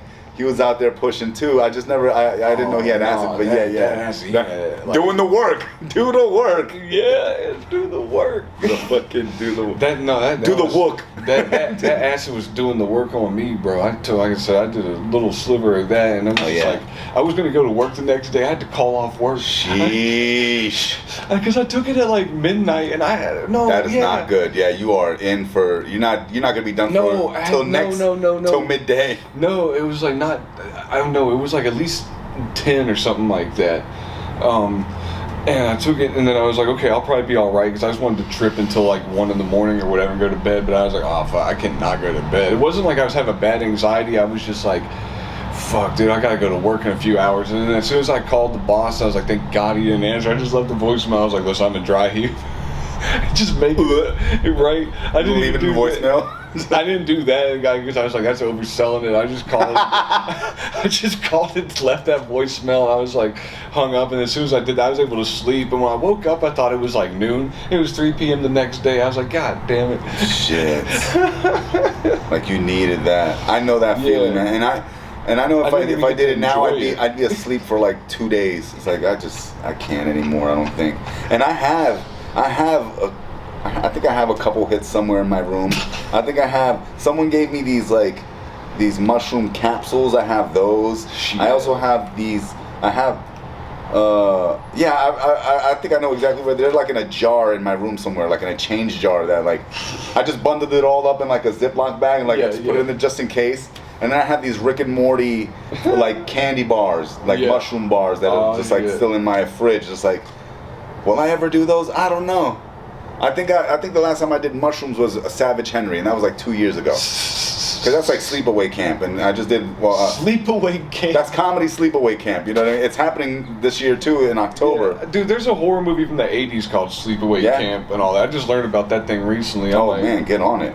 I don't even know if I want to watch them. This is gonna be a bad like. I mean, it's like Friday the 13th. Yeah, it's a little schlocky, but you know, it's part of the cult classic type of shit. So 80s horror is kind of good. I always liked that when I was younger. Around this time of year on Halloween, AMC would always play those like 70s, 80s horror. Like I always liked watching Halloween on there, and then all that kind of shit. I love all that. Bring it on. I'm checking this thing real quick. Yeah, like I haven't heard it make a noise, so it should be still good. Oh yeah, it's still going. Right on. You should get a mirror and put it behind so then you could see from where you're sitting. I could flip this thing out. Yeah. Let me do that just to see. I'm just paranoid about it. Fell over once, not here. It was kind of knocked over when I was doing a photo shoot, and then make sure that motherfucker. Yeah. What up? Hold on a second. But they're all good.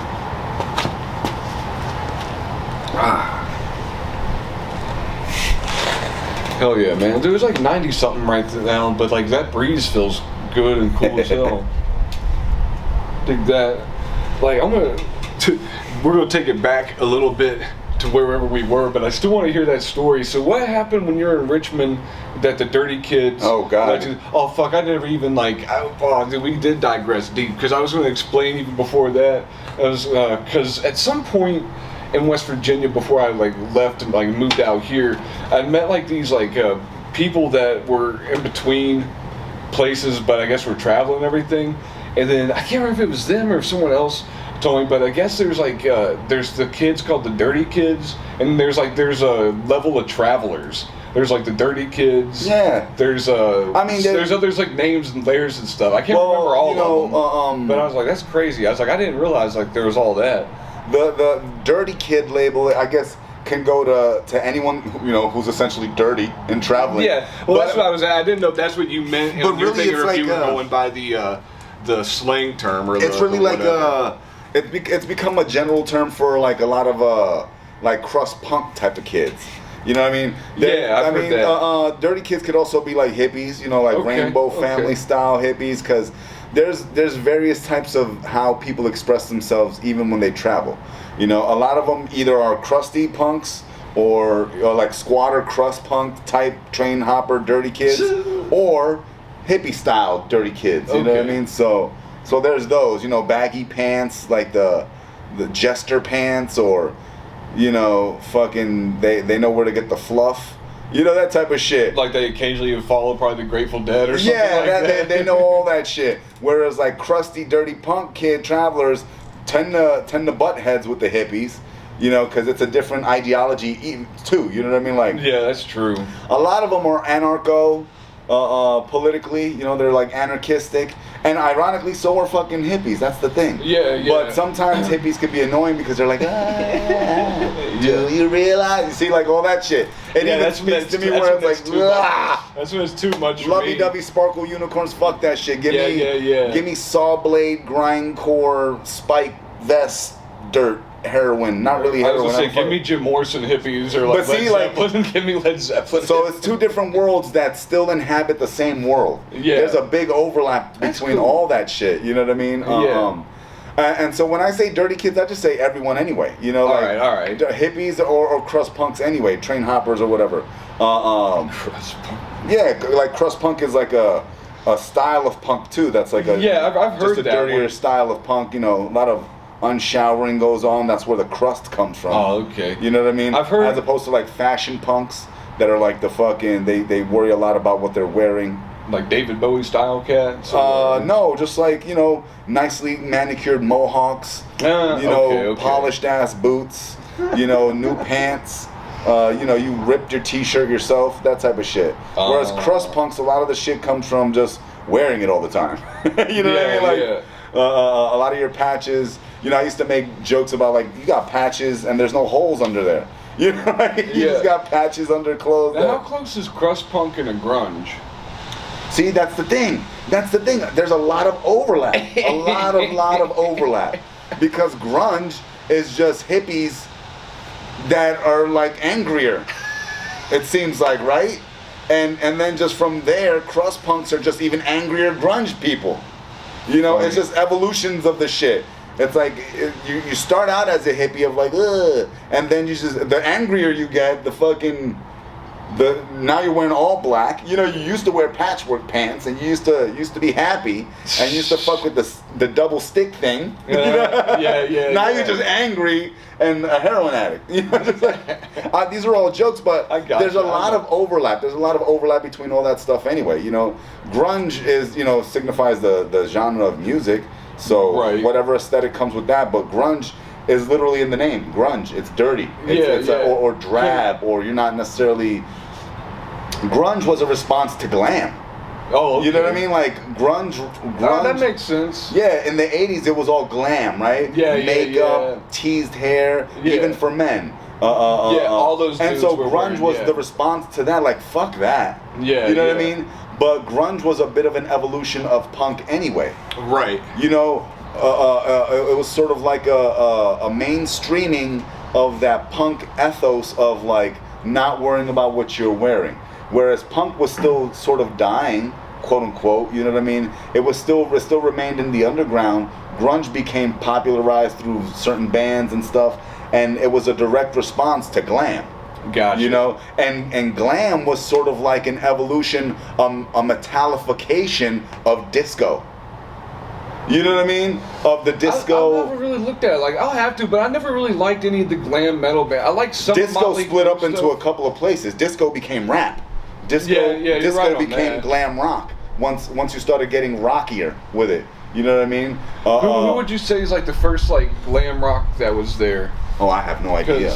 I don't know. Is Motley Crue considered like glam rock? Sure. They had makeup and teased hair and cut off short shirts and mesh shirts and cut off gloves and lipstick. They wore lipstick. They had hairspray in their hair. Yeah, that was glam rock. Sure.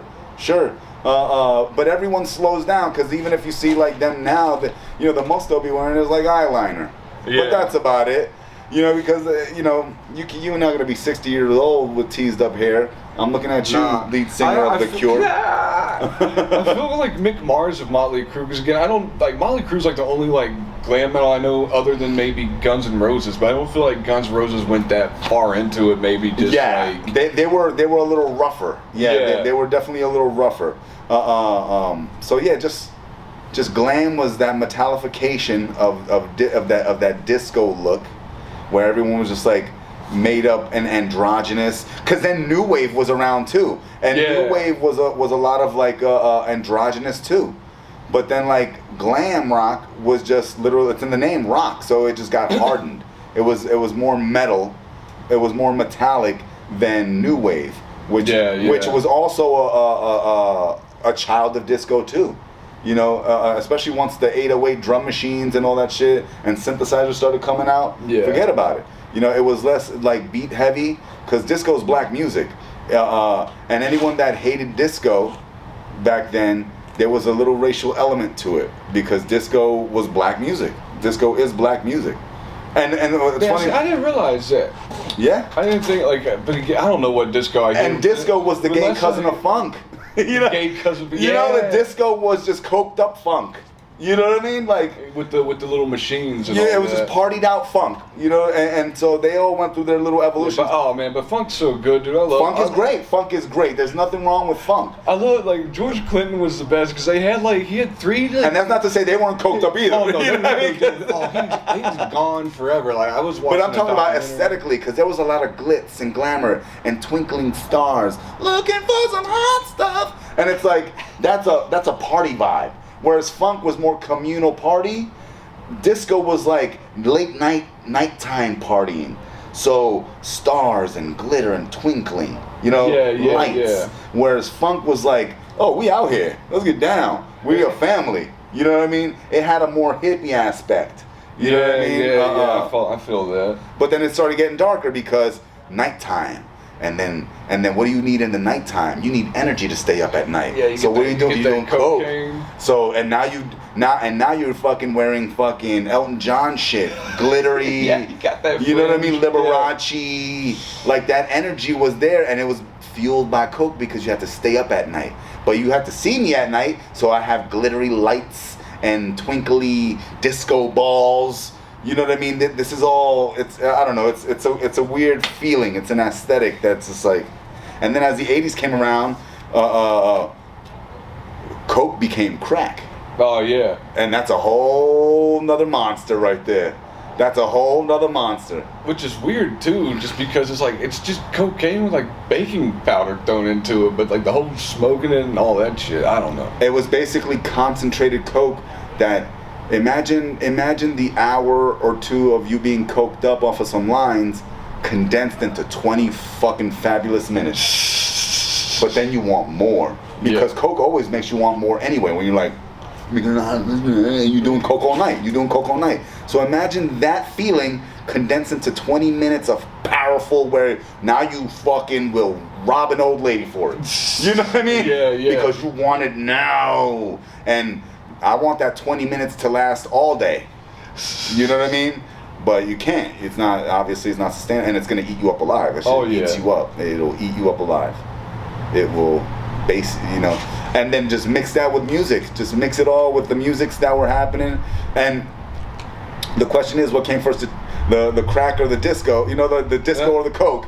And it's like, nope, it's just they were all together. Yeah, they were all together. Just that time period that they were. It's not a chicken or egg situation. It's just like they all kind of. So grunge. Going back to grunge, like I said, that was the response to glam, and that was grunge was like a lazier punk. Gotcha. Because I feel like punk came around like in the 70s and all that. Sure. So I was gonna say that had even a little earlier, but that's more undergroundy. You know? Yeah. Okay, the 60s. Yeah, you could say, because the Velvet Underground was kind of summer of '69. That was a big number for a lot of stuff that was born. Yeah. You know what I mean? Even reggae, ska, R&B, blues, all that stuff went right into the funk that came out, into the disco, and ultimately into rap and hip hop the rest of the way. Grunge, they blame grunge for killing punk. You know what I mean? I haven't heard that one. Or maybe I have. It was what took over in punk's place from the 80s. Punk was still around, you know, Minor Threat and all these bands and Black Flag, but then, like, once grunge came around, they were like, to hell with punk, let's focus on this. And if, you know, grunge is just like the lazier, couch-ridden cousin of punk. It's just a fucking cousin that's like on the couch still. You gonna get up? Yeah, you gonna get up and are you gonna get up and pogo? Like, because there was still a fashiony aspect to punk. You know, there was deliberate, you know, vests and imagine you fucking spend 3 hours of your fucking day putting spikes into your fucking. That's deliberate. That's fashion too. And with each fucking spike and stud, you're like, I'm gonna look awesome at the show. That's fashion. You know what I mean? That's a deliberate. You know, whereas grunge didn't give a fuck. They had torn sweaters. I always whenever let me just wear my flannel shirt. Basically. Yeah, I just think unshout stains. You know, they don't give a fuck. And punks had stains too, but it was deliberate stains. You know, it was a little bit of blood, a spit, a little bit of fucking beer. You know, whereas this was just like, this was mustard from lunch earlier. You know what I mean? That was grunge. You know what I mean? Like, I just haven't washed this and I just put on a shirt or whatever. See, that could be me sometimes, like to where if like recently where I pulled a muscle in my leg or I did something like the other day, if I've gone out a few times, I'm like, I don't even fucking feel like changing whatever, you know? Yeah, it's deliberate. I wore this shirt with the coffee stain but again, there's a merger there. There's a Venn diagram for sure of grunge and punk. It's all that even like hippiness, because grunge is like a more deliberate hippiness. It's aware. It's a darker hippiness where it's like, the world is shit and it ain't gonna change, you know. But you're still that quote unquote lazy hippie that's not showering or doesn't care to shower. It's more from a hopelessness as opposed to like a hopefulness. You know, where it's like the world, we don't have to shower all the time. You know, we can let nature take over. Whereas like grunge is like, listen, there's no point in showering. Cause ain't nothing gonna change. You know what I mean? Like, So it's a lot of it's a little bit more nihilistic. Punk was nihilistic, but it was still deliberate, and they still wanted to change a thing. They still had that energy of like, fuck you. I'm nihilistic, but I'm pissed. And real quick, let me ask you this on punk. Because a friend of mine told me, because I don't know, I like punk, but I got into it more after like I was in college and I was roommates with Travis and everything. Because I always liked the Clash, still really a big fan of the Clash, and he liked the Clash too. And he would kind of tell me some stuff, but he was like, punk came around a lot where there was like, man, we were kind of like tired of listening to the guitar solos. Let's take like an Elvis Presley song and just play it a lot faster or do something like that. Short attention spans. That's another thing that was in punk.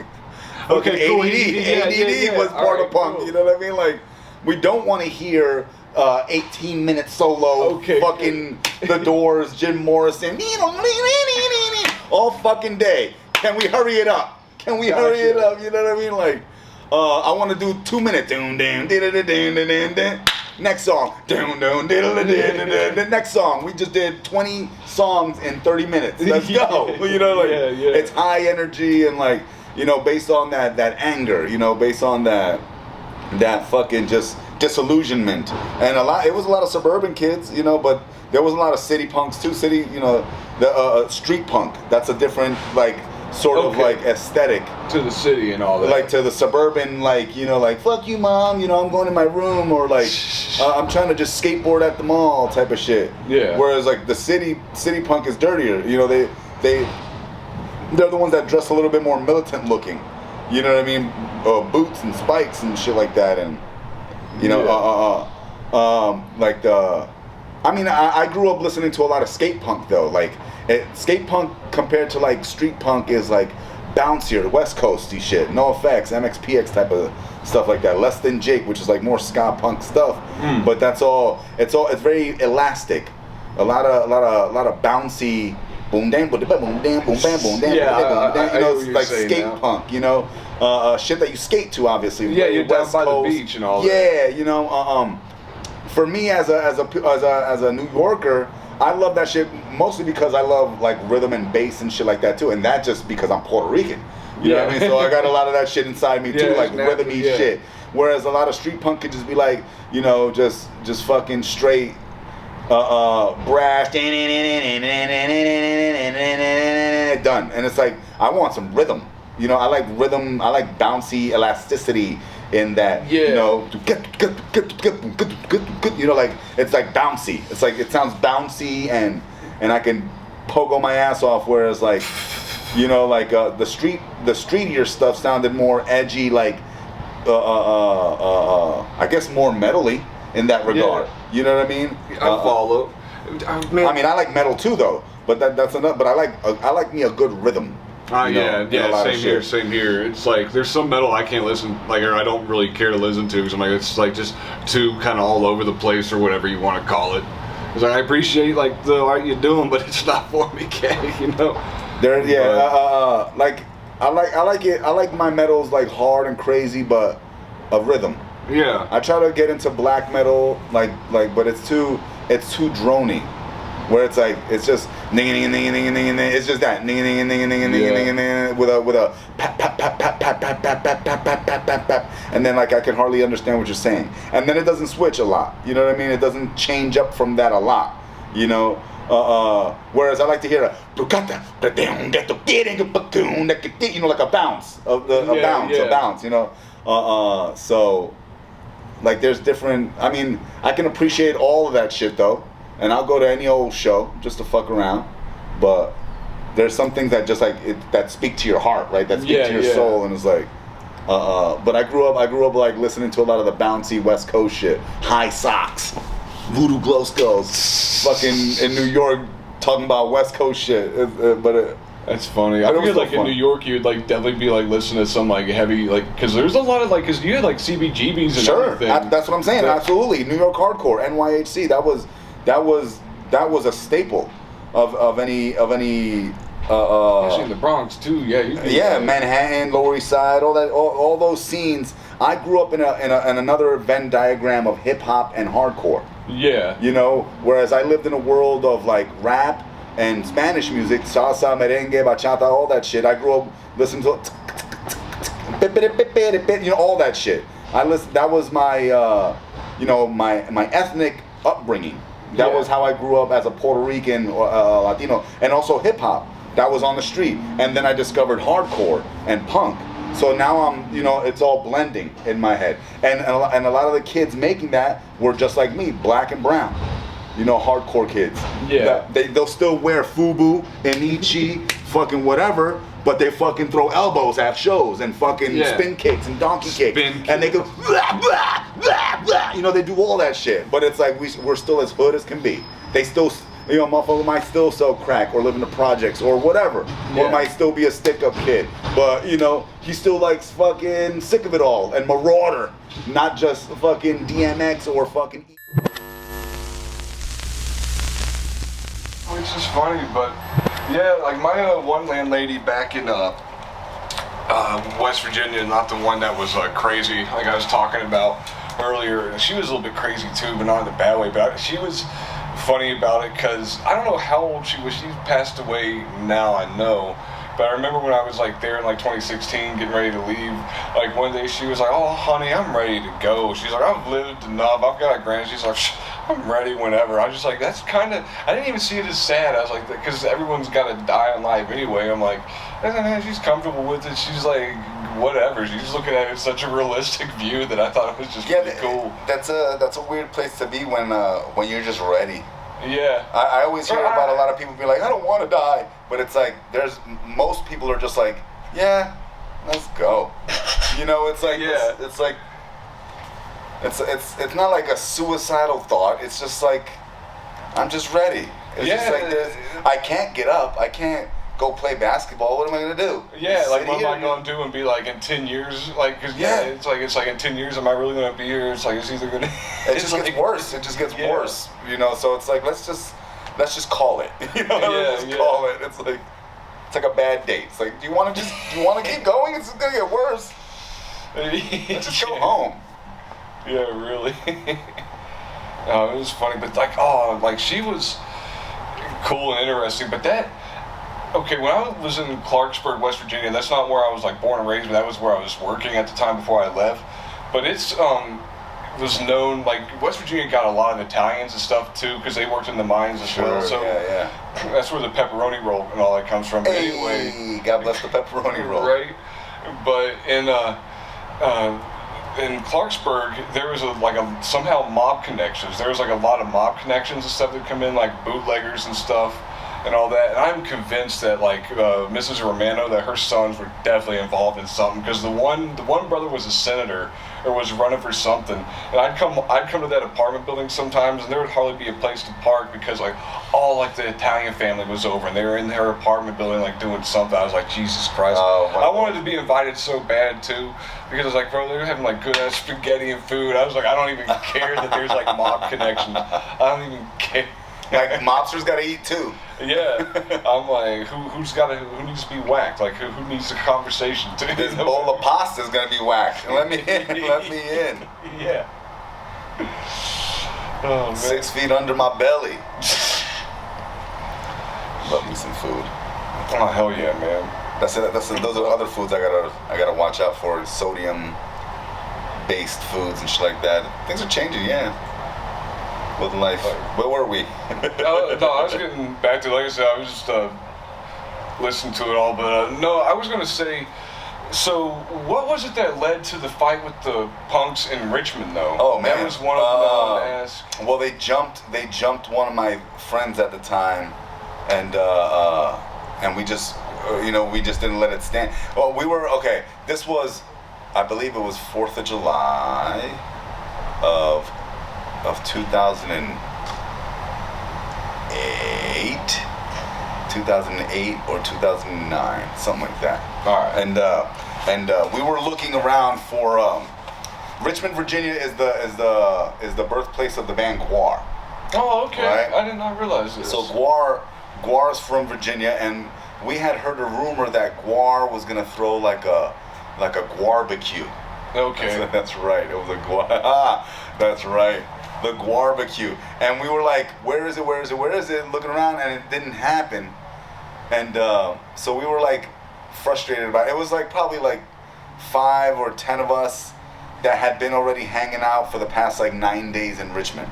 And technically 9 days is a long time to be in a town walking around bumming it. Yeah, you know what I mean? We would have been out of there, but somehow we all glommed on to each other. I got there with 2 people, and we met these other people, and you just sort of congregate and hang out and just mob together for a little bit. Again, I fucking forget homeboy's name that even got jumped. I know he had a wolf dog. Dang. He was a black dude too. Oh, okay. He had I remember he had a green septum. His septum piercing was green. Yeah, bright green. I think he was a Golden Gloves boxer. He had the pendant thing, and kind of arrogant guy, but chill. Cool. You have sometimes that friend these were all characters. All these people were different characters. They had their own personalities. They had their fractures or whatever, their foibles or whatever. But that's probably what made them cool characters. I wonder where he's at now if he ain't dead. Because a lot of motherfuckers do die. I remember after walking around all day trying to look for this barbecue, we were asking the locals, where's this at? Nothing came about it. So I remember we went to this 7-Eleven out there in Richmond and just kind of chilled there for a second. And homeboy, Green Septum dude was like, there's a party up the road over here that I'm gonna go check out. Yeah. And he went there, him and his dog, and I think his little partner girl that was with him. We stayed at the 7-Eleven kind of chilling and figuring out what we're gonna do next. And at that time, we had also met these 2 people that were in this, it was 3. They were gothy traveler punks. They had a VW van that was a gothy, it was all primer black. They had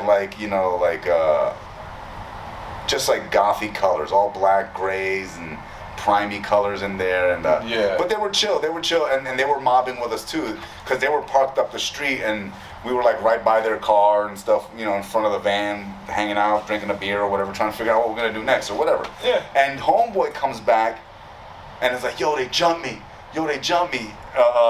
Cause he had went to the show. Something happened that I guess they didn't like his dog there, or somebody didn't like his dog there, and he ended up getting beat up. And he comes back with a ripped T-shirt, kind of like sweaty and maybe like some scratches on his face type of thing. And we're like, what? You know, like, and then we mobilized. We're like, fuck it, we're going up there. and it was, I remember there was another dude who had just rolled into town. That's right. He was not a punk or anything. He was on the hippier side of things, right? He was like, he had a cowboy kind of style to him. Oh my God. He didn't have a cowboy hat. He had like a wide brim sort of gardeny type of hat. And he had like a traveling guitar, you know, those skinny guitars. Oh yeah. That are just like like a cigar box almost. You know, no, it wasn't. You know, it's not the full figure 8 guitar. It was a traveling guitar, so it was just like this. Yeah, they're small. Yeah. But they're the full size, and they make the sound of a guitar. They're just like travels. I know exactly. I remember he had that. He had like these blue jeans on with like hiking boots. He was just a regular guy. He wasn't necessarily a punk dude or a He was just like a regular traveler. He sounded probably just someone kind of who I am. Like he had John Denver energy, you know, a little bit. Denver energy. You know, he was just like, West Virginia. He just had that. He just had that flow to him a little bit. But he was mobbing with us too. And then once homeboy came back, he's like, yo, they jumped me. He was like, let's go. And I'm like, wait, what? You sure? You all right? And we left all our shit at the van, and then got ready to go. You know, I had like my bandana, and you know, we're putting locks on it. It's called a smiley.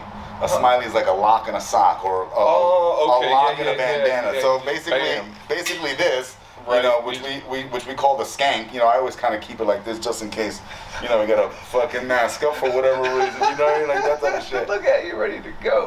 But that shit was always there, and so you know, you just put a lock on it, and now it's a smiley. It's a weapon. So you know, we're all. No, it's a smiley. I love it. It was stupid.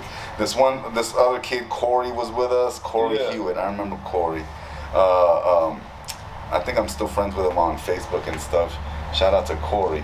But I think he was messing with my then friend, Freddie, who was Freddie was a girl, and I gave her that name because she was always slow on the back of like when we're walking from. If we gotta walk 5 miles, she was always like on the back of the train. Yeah, you know? And that's what you call the red lights on the back of a locomotive, a Freddy. Oh, okay. So I was like, you're like the Freddy on the back of a train. You know what I mean? And I remember like she kneeled down in the middle of this park in Richmond, and I fucking like blessed her with a 12-pack of like Natty Ice or some shit. I dubbed you Freddie on the back. You know what I mean? And now that's her name, Freddie Westbound. That's her little travel name. She lives in New Orleans now. She's been there for a couple years now too. She's not doing that great anyway. Oh. But that's neither here nor there. Shout out to Freddie. But sound cool as hell. Yeah, well, you know, her man or baby daddy died, Greg. Ah, damn it. Yeah, no, it's heroin, man. Heroin gets everyone. Hell yeah. Heroin gets them all. But anyway, she was there that day, and I remember she was coming up with us too. She wasn't gonna fight. She was just going there to go there, and we're just getting in fight mode. And now, and as a New Yorker, I bark. So it's like, so what's good? So what's good? So what's good? We get there.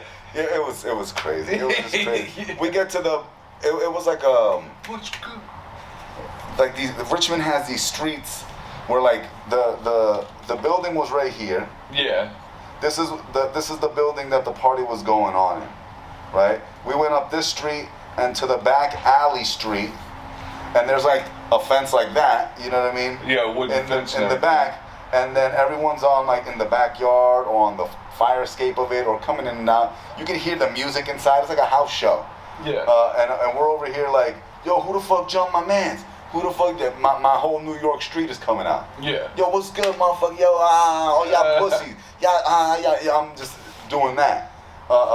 They're sort of ignoring us until we start just keep going. And I remember I didn't get hit once that day, and I took out 5 people. Damn. So how does this go down? Allegedly, yeah, exactly. I think eventually, because we weren't going anywhere, so we're sort of kicking at the fence. Yo, what's good? And eventually, I remember the music stopping, and they're all pouring out now of like, you know, they're coming out like, you know, like now there's a crowd, and like I guess the guys that jumped my friend came out. Yeah. And I'm just like, yo, just tell me who it was, and I got you.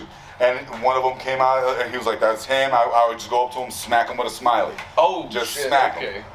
And that's what really made everything serious now. Now they knew that we were serious. Yeah. You know what I mean? People are throwing rocks. Not one rock hit me. It was just crazy how I didn't get hit that night.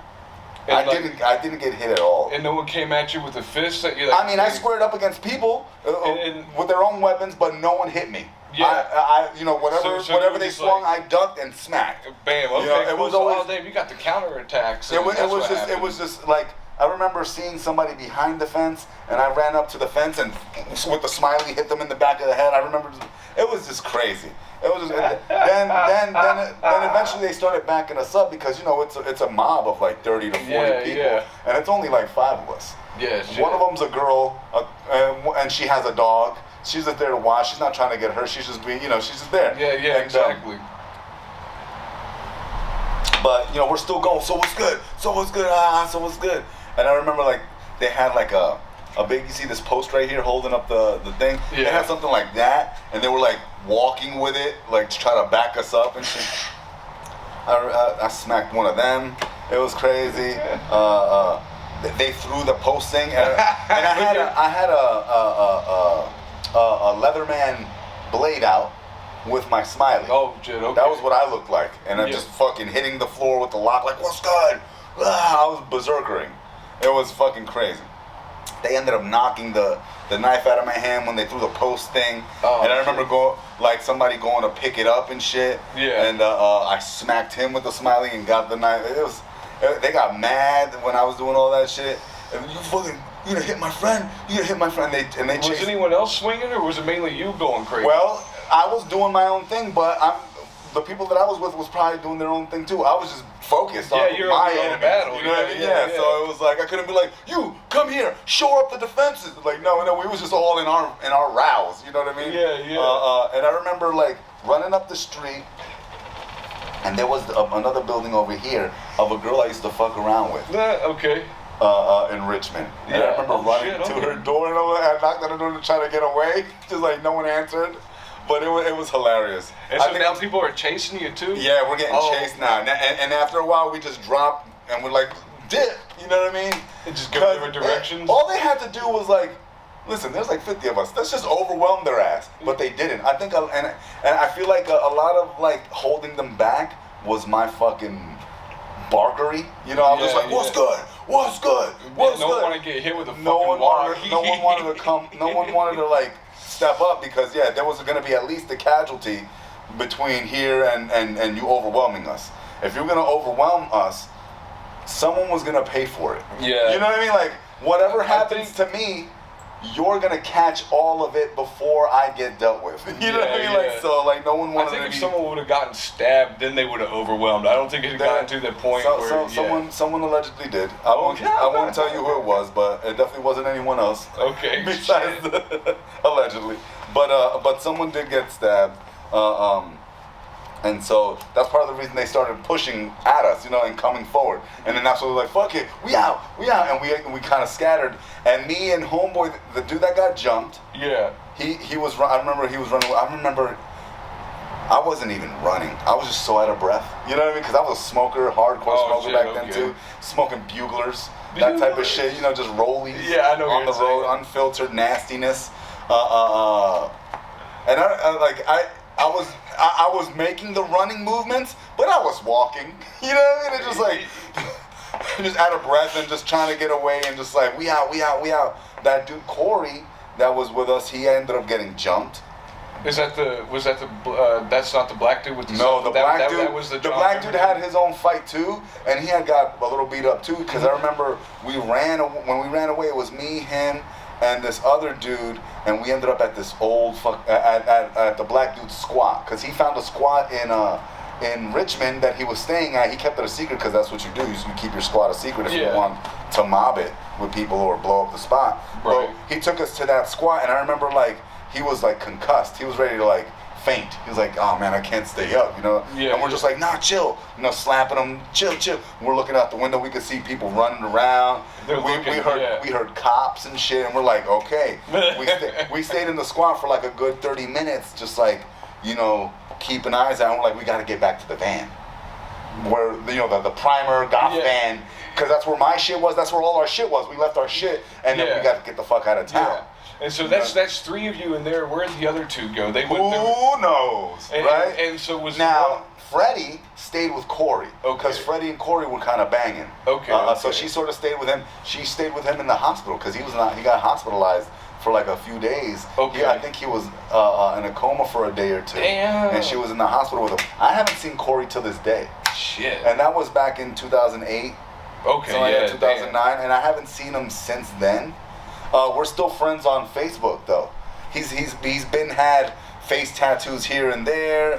He's shaved his head, grown his hair, shaved his head, grown his hair. He's been so many other people since that time. Because even back then, I think he was only like 19, 20. Okay. And that was so long ago. Yeah, he was still a young traveling punk kid too, that just got caught up with us. And he mobbed with us to that fight, and he ended up getting fucked up at that fight. They broke a rib or some shit. They concussed him. He was out for whatever. I think he broke his hand or whatever. You know, so he was fucked up, and I haven't seen him since. And I think I've written him since and like thanked him, like, yo, I haven't been able to see you or whatever, but because he saved my ass. Because when I went to go pick up the knife that they knocked out of my hand, and I hit the dude, I lost my balance and they could have gotten on me. But then Corey came up and like scared him off, and I think that's where he got. Oh, okay. You know what I mean? So he took the ass whooping for me. You know what I mean? So, and I haven't allegedly, and I haven't seen him at all since that time in person. Gotcha. You know, because he's still been traveling and doing the crust punk thing for all those years or what have you, and you know, traveling around. And but yeah, I haven't seen him. So we fucking Mission Impossible essentially back to the van, which was, let me see, I'm trying to think of like how far from here. Let's see. Okay. Let's say, all right, you've been to Comedy Spot. Yeah. All right. Let's say we're at Comedy Spot.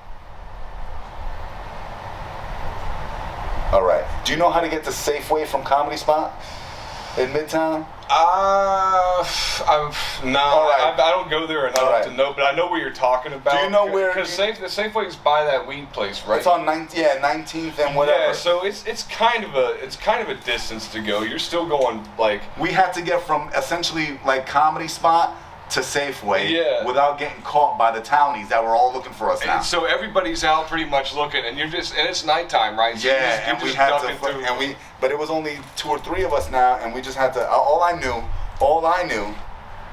was Matter with me. I think Matter was with me. That's right, Matter was with me. Yeah, Matter got out of there too. Matter got some lumps. That's right. So it was me, Matter, and Black Dude. That's who it was. I'm trying to think. Yeah, it's been so fucking long. I gotta write this shit down. And the brother with the septum, he's still back at the apartment, right, or his squat while you guys. I think we took him with us. Okay. Because it was me, Septum, and Matter. And Matter had hidden his bag in a bush by the library. Okay. But that wasn't too far away from the fucking van where my stuff was. And we got his stuff at the bush, and then we went back to the van, and we're like, we can't hitchhike out of town. We can't go to a train yard out of town right now. So the van people drove us out. Damn, you think that they would have been looking for you that heavy at the train yard? You would have had a hard time? We didn't want to risk it. Oh, okay. You know what I mean? There probably would have been a cop or two as well, seeing as how there was a stabbing. And a big old fight. You know what I mean? So like, so the primer van dudes drove us out to Charlottesville, Virginia. I remember we drove all night pretty much. We got there. We got there at 8 in the morning. I remember we drove all through fucking the night, and they got us out of town. They kind of saved our ass. but I left Freddie, who was also a road dog of mine. Yeah. Which was it was a crazy scramble of a night because I left with Matter, and I think Septum dude. I'm not sure. All I knew that Matter was my new fucking road dog. It was me, Matter, and Freddie that were traveling before, but we left Freddie because she stayed with Corey. Right. And that's how it always goes anyway. Like, if we're traveling, let's say we get to a town, and you ended up meeting another traveler there, sometimes this union is going to fall apart because now you got yourself a little girlfriend. Yeah. Unless she comes with us. Yeah. In which case, but then it's usually how it goes where it's like, there's going to be a conflict of interest because, the girl's going to go off like another direction or something. And you're going to follow the girl, you know what I mean? Yeah. And it's like, I thought we was going to Florida. Yeah, but she's going to Chicago. And the power of the pussy, you know what I mean? Oh yeah, no, it's good on the road and all but that. that's just how it goes. You got to be ready for that adaptability. Unless we all mob together anyway. Yeah, I got you. But for the most part, if you meet a girl, it's most likely that your road dog, you're going to lose your road dog. You know what I mean? Because now she's your road dog. But me and Matter stayed road dog, and she stayed with Corey while he was in the hospital. And I remember when we went to Charlottesville. That's right. That was the only time I went to Charlottesville. Because then, years later, what happened in Charlottesville? The fucking Nazis and shit came. And that's what happened. That's where Heather Heyer got killed, yeah. Damn. Jews will not replace us, all that nonsense. Fuck. That happened in 2016, 2015. Right? That shit was nuts. Yeah, They went out there with the tiki torches and shit. that It's was where Tiki Torch happened. But I had been there back in 2009, 2008, after the punk rock riot thing. Yeah. And that was our getaway. And I remember that's what was in the paper was after that punk rock riot. That's hilarious. We met up with these other locals that kind of like put us up for the night that day, and I think we stayed for like a night or two, and then how did we leave? I think me and Matter ended up hiking out of the state anyway. We ended up in like Black Mountain, Virginia for a second. I remember, we met this guy named, I think his name was Horse. He called himself Horse. My dick is as big as a horse. He was just like he was a redneck. He lived in a trailer, but he let us stay in like the spare room that he had. Funny. Yeah, I remember watching him like cut wood, and he had the redneck, and he had a limp or whatever, but he cut wood like nothing. And I'm like, damn. How old was this but that's dude? redneck strength. You know what I mean? Like that's country dude, strength. You think? He was probably in his late 40s. Gotcha. Maybe 50s. He looked like he had done some tweak. Calm a horse. He looked like he had done some tweak. He's definitely an alcoholic because I remember we had to. This is when Four Loko still had the original recipe. Before they changed their recipe, because Four Loko was killing people. Yeah. Four Loko was fucking people up. Yeah. So they had to like minimize their shit. That's when we discovered like Sparks. Remember Sparks, which is like energy and alcohol. It's like a can that the top is orange and like the bottom is white. It's called Sparks. It's supposed to look like a battery. Oh shit. Okay. And this was before Four Loko, and then Four Loko came out, and that has like taurine and alcohol and all sorts of other shit, and that was fucking people up. Taurine. Yeah, which is like what they put in Red Bull. Yeah. Taurine comes from bull semen. That's why it's called taurine. I knew it had to do with like bull balls or something like that. God damn. But it's supposed to be like it's supposed to be like a energy thing, and traveling. That it was bums and travelers that came up with all that shit anyway. Of like mixing wine and beer together, like a sidewalk slam. Oh really? Yeah, it's called a sidewalk. Or get a space bag, which was like the bag wine in the box, and mix it with 40s.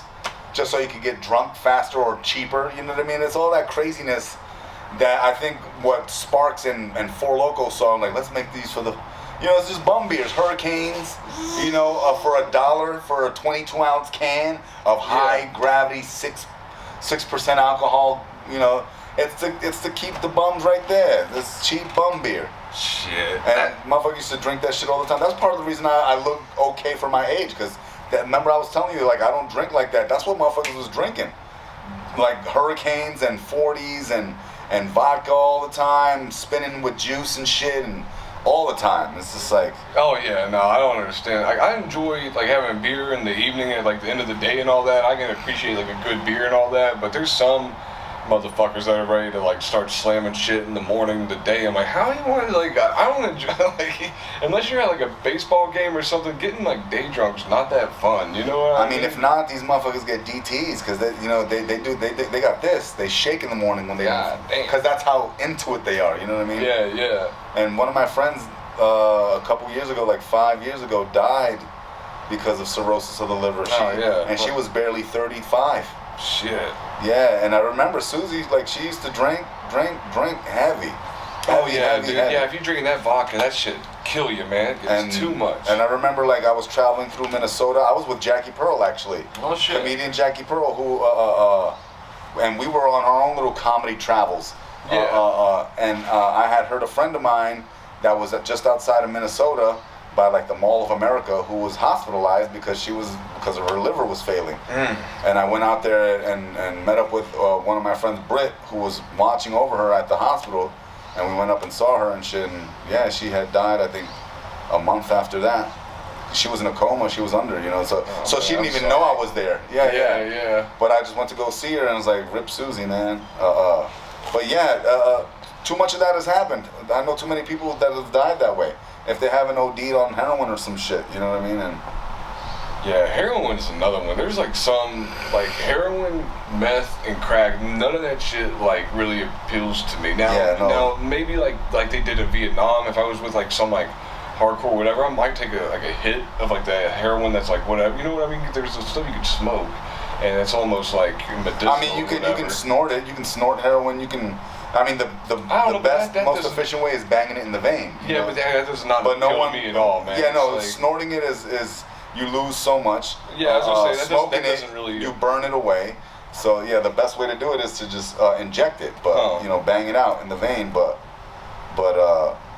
yeah, so many people have died that way, or drunk. Another friend of mine got drunk. Was too drunk on a train, fell off the train, died. Damn. You know, just dumb shit. You know.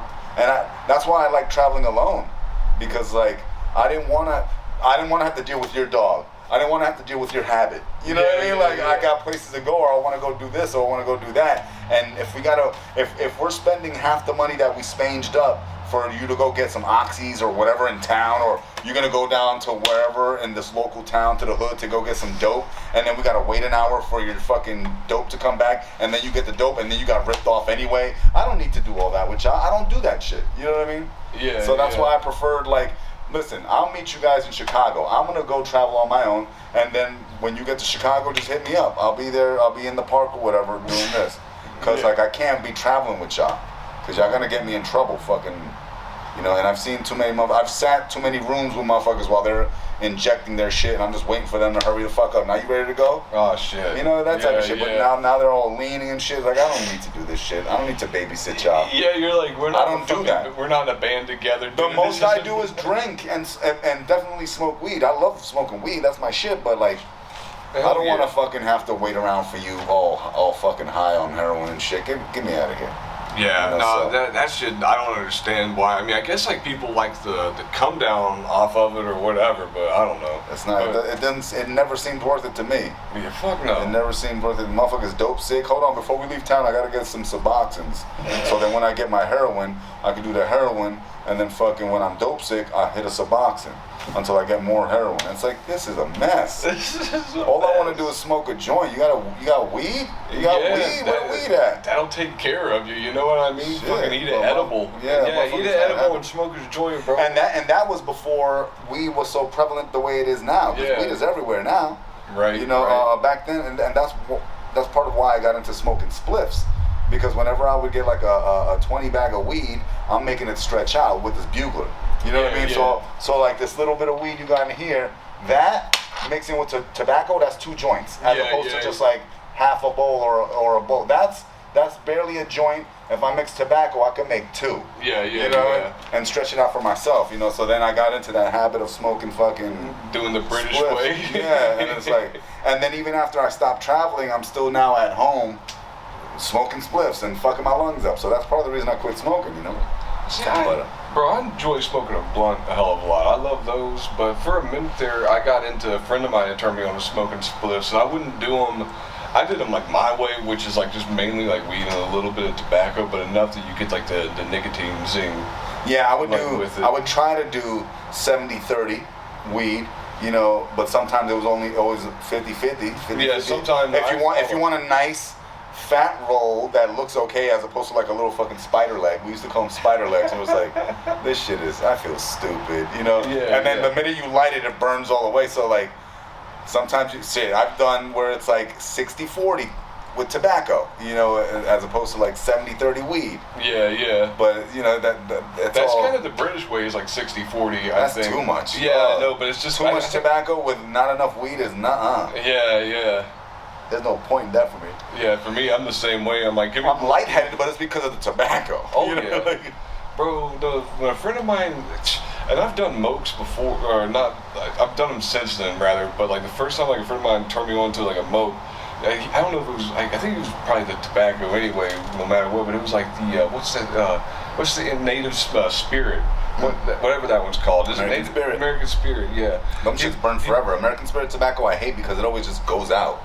You try to smoke and it goes out. Sometimes it can be too much, but that's what it was. I did a bong rip of that. We were gonna play video games and everything, bro. I was like this. I was like, dog, I gotta go to bed. God, you did a bong hit of tobacco and weed? Oh, that's even crazier. Yeah, like that's even crazier. Oh, no, I was done after that. I've never been. I was just like this. I was like, oh, I'm done.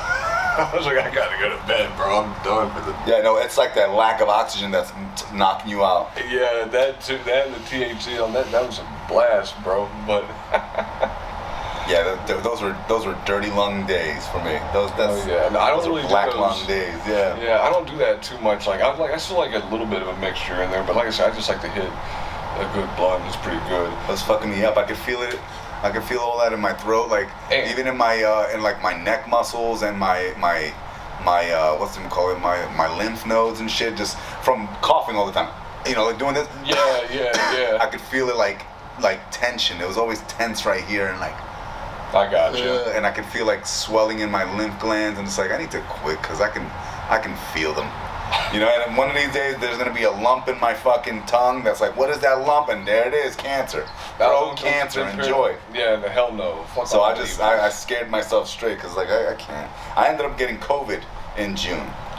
So like right after I did the Punch show on the 7th of June. Oh damn. And like by the 9th I had COVID, and I pretty much used that whole week while I was sick to reset myself. And I was like, you know, because when you're sick, I can't smoke when I'm on COVID. It was too crazy. I can't. Oh hell no! As long as you're the first 3 days, I'm fucking down, just like. Yeah. And then the next like 6 days while I'm getting over it, it's like I still can't. I don't have the appetite to do nothing. So I was like, I'm gonna take this time to quit, and that's when I quit. So it's like the last time I smoked weed was June 8th. That was officially the last time. Because then the 9th I had COVID. Right. And then I haven't smoked since, so I was like, good. I'm gonna take that, and then I'm just gonna focus on not smoking anything, because I know it's gonna fuck me up. I know there's gonna be a day where that shoe drops, you know, where it's like I'm gonna feel something. I don't know. Here. I feel like weed smoke's okay. Yeah, I know, but when you do too much of it, oh, you know, maybe. Yeah. I've just been doing too much of it for all the years that I've been alive, so it's catching up. So it's like now I'm not hawking up any more brown stuff. So it's nice. So it's leveled out. Now, I don't know what's going to happen in the next couple years because the body might still be like too late, you know? No, I don't think so. And as I get older, you know, whatever's going to kill me is going to be either blood pressure related, probably a type, if there's going to be any cancer, it'll either be throat or skin. Damn. You know, that's like I'm trying to be realistic with myself. Like with what I know about my body. Okay. You know what I mean? Yeah. Like it'll be something like that. I have wonky kidneys, but that's probably related to my blood pressure. So it's like, so whatever kills me, it'll probably be kidney, blood pressure related, or some type of cancer.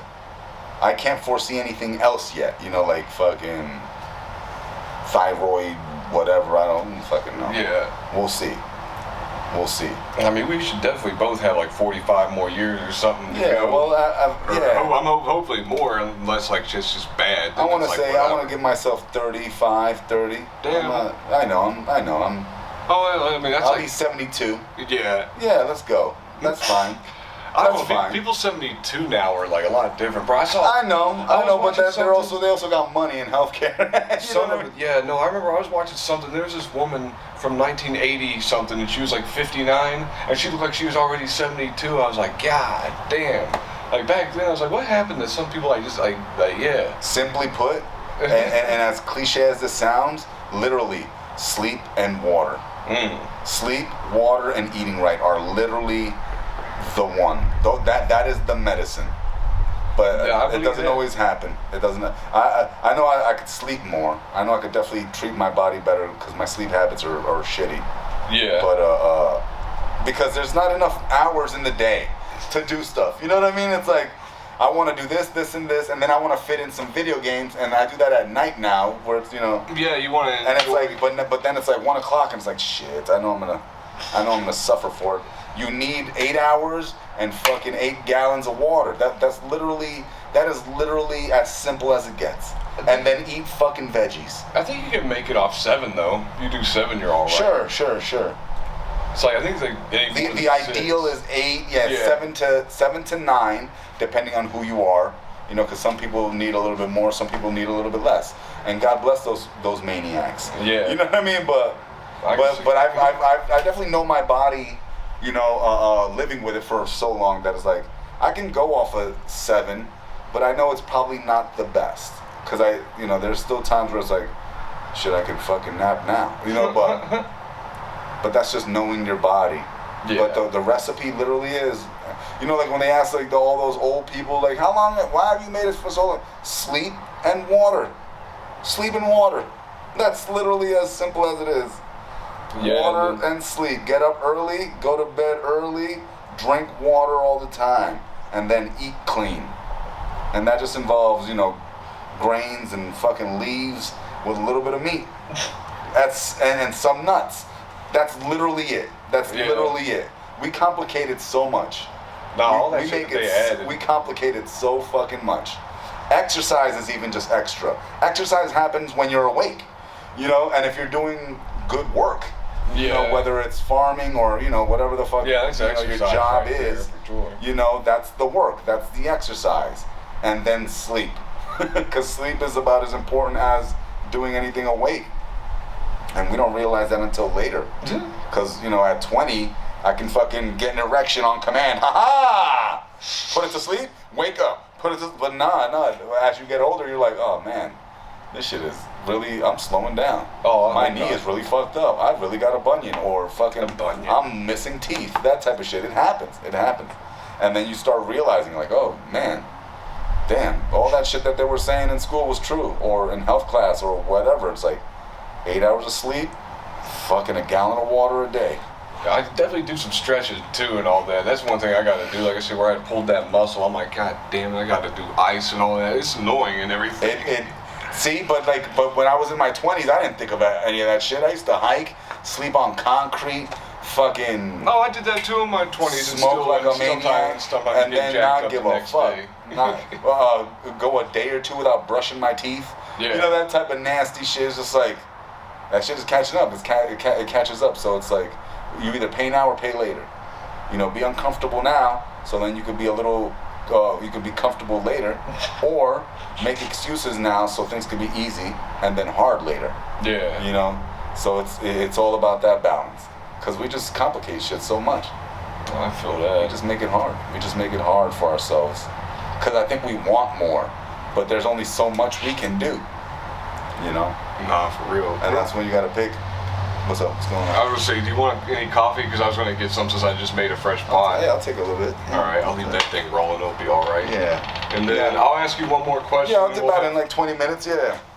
All right. I'll get out of here. Because there was one, like, oh, you're gonna take a please. Thank you. Put cream and sugar in it. So now I kind of can alternate. It just depends. Some days I'm like, I like the way that creamer tastes in there. So yeah, I just drink it all, like straight black. Hell yeah. My favorite, the casual one I have at home is just Bustelo. The yellow can. Yeah. It's like the. But that's like dark roast. Kind of espresso. Yeah, that's what I was trying to say. Roast. Espresso. Yeah, that's what I was thinking of probably getting next. And then the coffee that I love from Chicago is Dark Matter coffee. And it's a local Chicago kind. Yeah, but they sell it around here at Really? Yeah. I found like they ship them out, so Okay. like Dark Matter ships out stuff too, just straight beans, and I got a grinder at home, so like it's called a Love Supreme. Yeah. I love that coffee, and then I like really anything Dark Matter from that company because they're really good anyway. So That's cool. I'll have to try that out at some point. And then there's another brand that my friend discovered, Caffeine. You know, they're like a gothy. I haven't heard of that one. It's like coffee and coffin. So it's like caffeine. Oh, you know? okay. Like that's the wordplay that they go for. That's funny. And I like that. yeah, my friend got me this batch. It's called like Dark Souls Roast, which is like, you know, super dark. Yeah. But it comes in like this coffin. It was really nice. Like the bag is in a coffin, and the coffin is all velvety. I'm like, this is crazy. I love it. They put a lot of and instead of like a spoon, it's like a shovel. I'm like, this is great. I love it. But I love all of that shit. And then they have like their roast levels. Yeah. On the bag, you know what I mean? And so it's like a really dark. I like it bold. I like a strong dark roast. I can appreciate. I like medium to dark. It just depends. Absolutely. I like. Here's how I usually roll it. If I'm getting up and it's in the morning, I want to have a good medium roast in the morning. But like if it's in the evening or whatever, and I'm still drinking coffee, then I might want to have a darker roast. I'll usually kind of do. I think that's even like how like Europeans kind of do it. Or whatever, they drink a lot of their dark coffees in the evening. I could be making that up. If anything, I'll do dark in the morning to get that wake up, and then if the day is ending, because I try not to drink coffee after 6. That's probably good. Because then that's probably why our sleep pattern is fucked up. Yeah, dude, I was up till 3 a.m. like the other night. I was like, God damn, I tried laying down, I was like, it ain't even working. Because I'll get in bed. Yeah. I'll get in bed, but that doesn't mean I'll sleep. You know, because then I got the phone in my face. And then I'm like, you know, or reading like a manga or some crazy shit like that. It's like, still up. Still up, here I am. But yeah, I like it. I mean, once I make one pot of coffee, like with this batch or like the beans or whatever, that's pretty much the day's beans anyway. You know what I mean? I don't necessarily switch up the roasts unless I start the day with Love Supreme or the Bustelo or the Caffeine or what have you. You know what I mean? I get what you're saying. I'm not a big fan of like hazelnut flavored. No, I don't do any of that shit either. I still have a bag that I've had since like November that I've made, but it's like I'm not a hazelnut, vanilla, anything in my coffees. I don't like any of that. I just like the black. Yeah, I love the dirty water. Give me the dirty water. So now I got like part of a white girl in me, I guess, because I do appreciate pumpkin spice. Because I do, man. Like this, Chris being a white girl bitch, right? Like I dig it, dude. If I don't you give give me some chai tea, you know, shit like that. I'll fuck with it in like teas, but yeah, the pumpkin. I don't like any. I don't like any nothing in a coffee. I had a friend that used to put hazelnut. Just hazelnut does not belong in coffee. No. Like, that's my roommate, she likes to do hazelnut and those flavors. I know a lot of chicks that like to do like the flavored coffees and stuff. I never really got into it. Like, and me, like, cause like when I was like younger, for the longest time, I always thought a cappuccino always had a vanilla flavor to it. I didn't realize I think it's just straight up. Yeah, it's just the way they do the milk foam. Right on the cap means like it's supposed to be a small capuchin monk, so it's cappuccino. That's what the name is in Italian. It means a capuchin monk is a type of like Franciscan monk or like Catholic monk. And so Chino's like a small boy or something. Yeah, it's a diminutive, like saying itty bitty. So cappuccino, like bambino, you know. It's the cappuccino is literally what they're saying is it's a small monk because of the foam cap on the head. It looks like the shaved head of the monk. That's cool. I never even knew that. Cool. Like that's the little or cappuccino just means a small monk. The coffee looks like a small monk because it has the white foam on the top with the like ring of coffee, and it looks like the shaved monk head of a capuchin monk. You know what I mean? Yeah, no, that's really cool, dude. I did not know that. Yeah. Latte, that's just French for milk. Yeah. Fucking one thing. Macchiato is Italian for marked, because a macchiato is just basically a cappuccino without as much foam. Really? It's just marked with a little foam at the top. A dollop of foam. That's it. It's not even like the whole, because I think a cappuccino is like, 2/3 coffee, 1/3 foam. And a macchiato is literally just coffee with a little spoonful of marked macchiato. Yeah, I get you. All it is just marked with foam. That's it. Yeah. You technically don't even need it because then it's just espresso. Yeah. But a macchiato is just espresso with a mark of foam. Damn, I didn't. Now, so do you know a little bit of Italian, or I mean, if you know Spanish, you can kind of pick up some of the. Sure. Some of Italian. There's like a lot of similarities. There's some similarities with that and Portuguese also. I mean, those are all Romance languages. Yeah, A little bit of French too, but French is so guttural.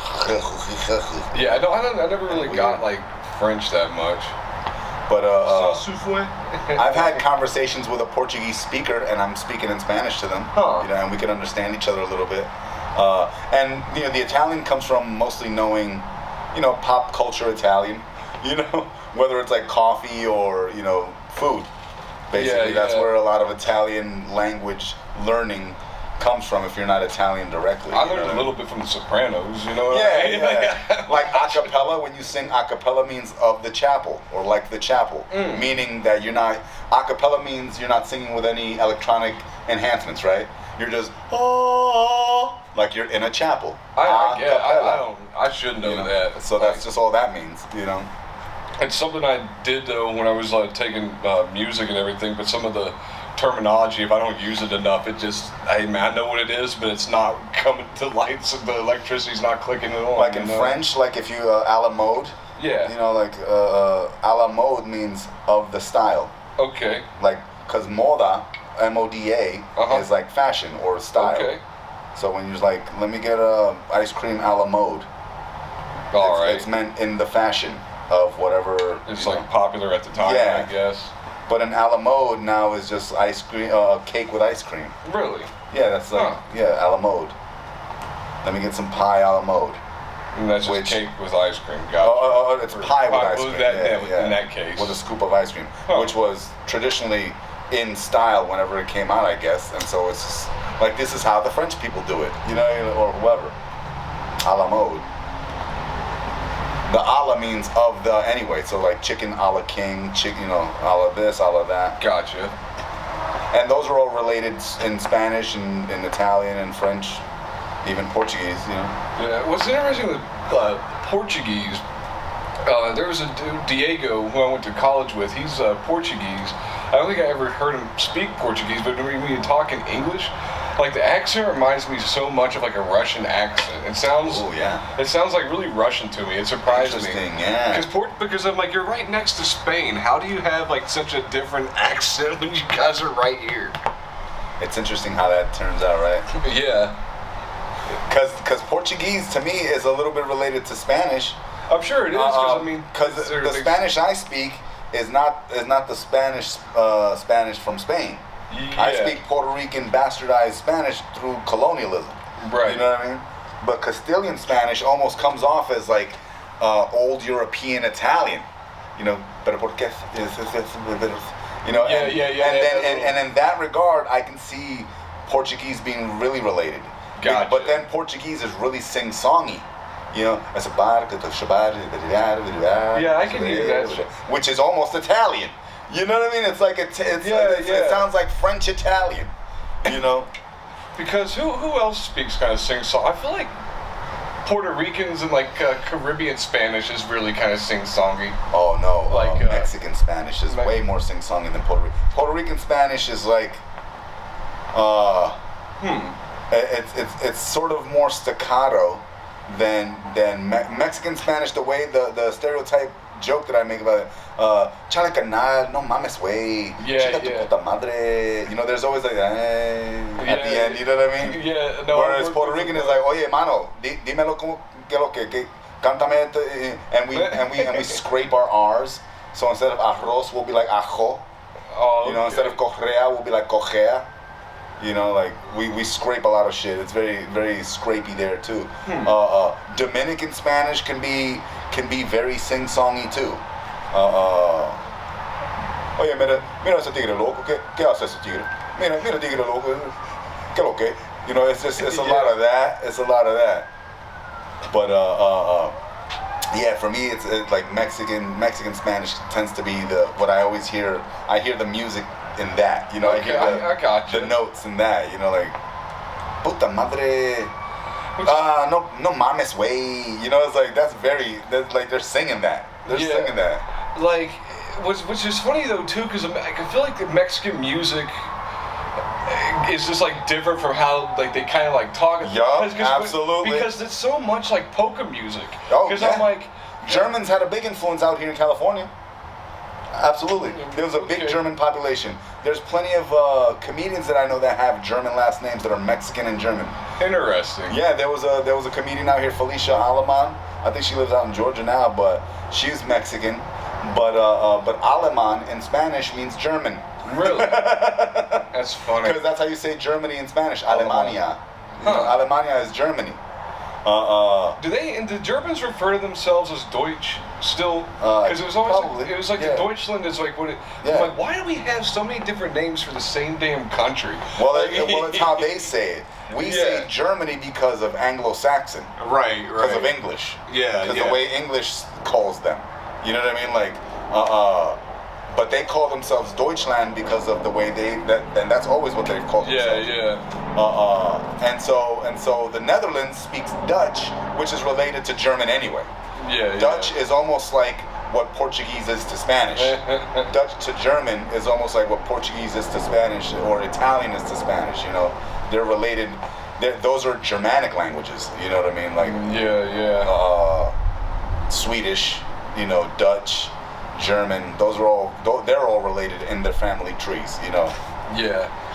Which, when I see some German words, and I know, because I was just always in the World War II stuff when I was a kid, so I'd just read, like, some, like, German, you know, because that's what they're fighting, you'd have, like, translator, but blah, blah, blah. But sometimes I can read some, like, German. If I hear certain words, I might know it, but it's like I'll catch words if I read sometimes more than I'll hear them, just because of the way I think that the language is spoken and all that, and if they're going fast, you hear a bunch of things at once.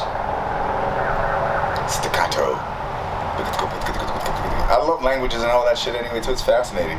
Yeah, the fact that there's so many different ways of saying a thing. Right. Just from even regionally. Because then there's, you know, just like the simplest one for us is like English. Because the way I speak English is different from how you speak English, but we still both speak English. Yeah. And it's crazy. Yeah. Just all it takes is a couple of miles, and then it changes. And then add 1,000 miles, and it's a whole nother language. Yeah. You know what I mean? It's crazy. There's slang words, and like, what the fuck did you just say? And then like slang words in, like, because we have Spanglish, then there's Japanglish, then there's Chinglish, which is like Chinese English, you know, and that's their different fucking slang words, and then they become common words that get used anyway. It's fucking crazy. Yeah. It's fascinating as fuck to me. I've never really done. I've done some Spanish comedy, but nothing too formal, or definitely not completely in Spanish. Gotcha. My Spanish is atrophied throughout the years because I don't really speak it much with. There's not many Spanish speakers around that engage me in it. And really, the one person that I spoke with the most was my mom, and she's dead. So. Oh damn! I'm sorry, man. That's fine. You didn't kill her, did you? No, I hope not. Was it you? Was it you? Well, for her, live by the cigarette, die by the cigarette. Oh, that's also the reason I quit. Now, did she smoke did she smoke like every day? Like pretty much, yeah. She was, you know, Winston's and Newports, and she also smoked weed and blunts and shit. So, and it was nonstop for her. And she, you know, she made it all the way up to, I think she was like 69, 68 or something like that. So she didn't even crack 70. So, you know. That's how that goes. But yeah. Nah, that's crazy. Like some people, I think Keith Richards just recently quit smoking cigarettes, and he's like 80 something. He's gonna die immediately. Like, yeah, it's the cigarettes that are keeping you alive. Yeah, for real. At that point, you can't just shock your body like that. Your body go, what the fuck is this? Right? It's gonna shut down. I think that's what happened to my grandfather, my mom's dad. Because he smoked cigarettes like forever, and then it was just like a bad winter or something like that. He's like, I don't feel like fucking going out. And he just quit smoking like that, and then it was like 2 months or something like that later, he was dead. It's like, God damn. Yeah, you have to probably gradually quit it, just like if you're like a drinker. Yeah. And you quit cold turkey, you might have a seizure too, because those delirium tremens, those DTs are gonna get you. Fuck. They do hit hard. Is that what Amy Winehouse had? Because I know like she died because she quit drinking. Probably. And then Cause she just was like, all right, well, I guess I'm done with that. I got too fucked up last night. She was wasting away. I mean, she also did heroin and shit too. She was always so skinny, or pills and shit. Yeah. I loved Amy Winehouse. She was a beast. Yeah. She was just as broken as anybody else, but I think that was part of what made her art special. Yeah, unfortunately, but goddamn. That's any genius, any person that's a genius is definitely gonna have some problems. Yeah. There's no well-adjusted geniuses. Who the fuck is a well-adjusted genius? And I'll show you a liar. Right. Well, I wanted to say, someone said to me, he's like, I think like all geniuses are crazy because it's like I think recently someone was like, he's like, being a genius is a form of being crazy. It is. Like, no one's like that's. It's hard to relate to people. You know, like no one gets you. You might the genius themselves might be intolerant to bullshit. They might so they don't do things like fucking placate people and do small talk, or you know, they might socially be awkward. Yeah. They might be a little autistic. You know what I mean? Right. And I think we all have different levels of that. You know. Yeah, maybe. It turns out that I think technically we all are some type of autistic. I don't know. It's just crazy shit. Cause it wouldn't surprise me, man. Anytime like something new comes out, I'm like, that doesn't surprise me. I'm kind of like, huh. Yeah, well-adjusted people are scary. Cause it's like really, we're all crazy. You just have to fucking find your crazy. Yeah, chill, right. You know. Like Robin Williams said. Man, Robin Williams, he fucked himself up with coke. That was part of the reason that I think he ended up killing himself, because he had no. That led to the dementia thing. He had no serotonin left, because he did coke hard for a good 5 to 8 years, 70s. Damn. The Comedy Store and all that stuff. He did it heavy for like 5 years, and prolonged cocaine use can deplete your hormone levels. And so he had no more serotonin that helped him regulate his emotions and stuff. And that's why he was always like, and he was always on, but then when he was alone, he was done, depleted. All that energy went towards entertaining you. And so he would just be alone and just be overwhelmed with depression, crying his eyes out, and didn't know how to handle it. And eventually it caught up with him and he took himself out. You know what I mean? Yeah, damn. Yeah, like he on the surface and to us, he can give us all of himself, you know, energetically, because he doesn't have it for himself. Yeah. You know, so he has to be right there, but he's expended. He expends himself, you know, and he didn't have enough for himself, and he took himself out. You know what I mean? That's why he was always like sweaty. He was always he probably. Oh, did you not see? He was hairy as hell though. He was hairy as fuck. He might have been sweaty because of that. He was never comfortable just being. Yeah. Because he didn't have it. So he always had to be on, because if not, then he was just going to get flooded with that dark. And eventually the dark overcame him, and he had to take himself out. I don't ever, you know, if you want to kill yourself, then that's fine. I feel like, no, seriously, I feel like that's also mental health check-in. You know, that's also self-care. Yeah, well, like in Japanese culture, it was kind of like an honorable thing, or whatever, like suicide or whatever. And then there's a lot of that too, like the samurai, they would have to like gut themselves or whatever in battle. That was lost. Yeah. It was he just didn't have it. He just didn't have it anymore. I've seen like someone mention like an interview where he was like in his dressing room crying after giving like an hour or two of one of the best performances of his life. You know what I mean? Like, and afterwards he was just in there just sad. It's like, why are you sad? You just did, because he just didn't have any serotonin left. He was depleted of any happy hormones because he had burned it away. Like, whatever gland that made it, like he burned it away during his coke days. And I feel bad for him because he was a beast. Yeah, he was great, man. He was on stage and in the movies. He was great. He is one of my. He has a bunch of like jokes he has, but he said something where he does like about the raccoons. When he does the voice for the raccoons, he does them Irish, but he's like, I don't know why I made the raccoons Irish, but it works. And it cracks me up that much. I mean, I love that. That's like my favorite part of the joke. I don't know why I made the raccoons Irish. I miss that guy.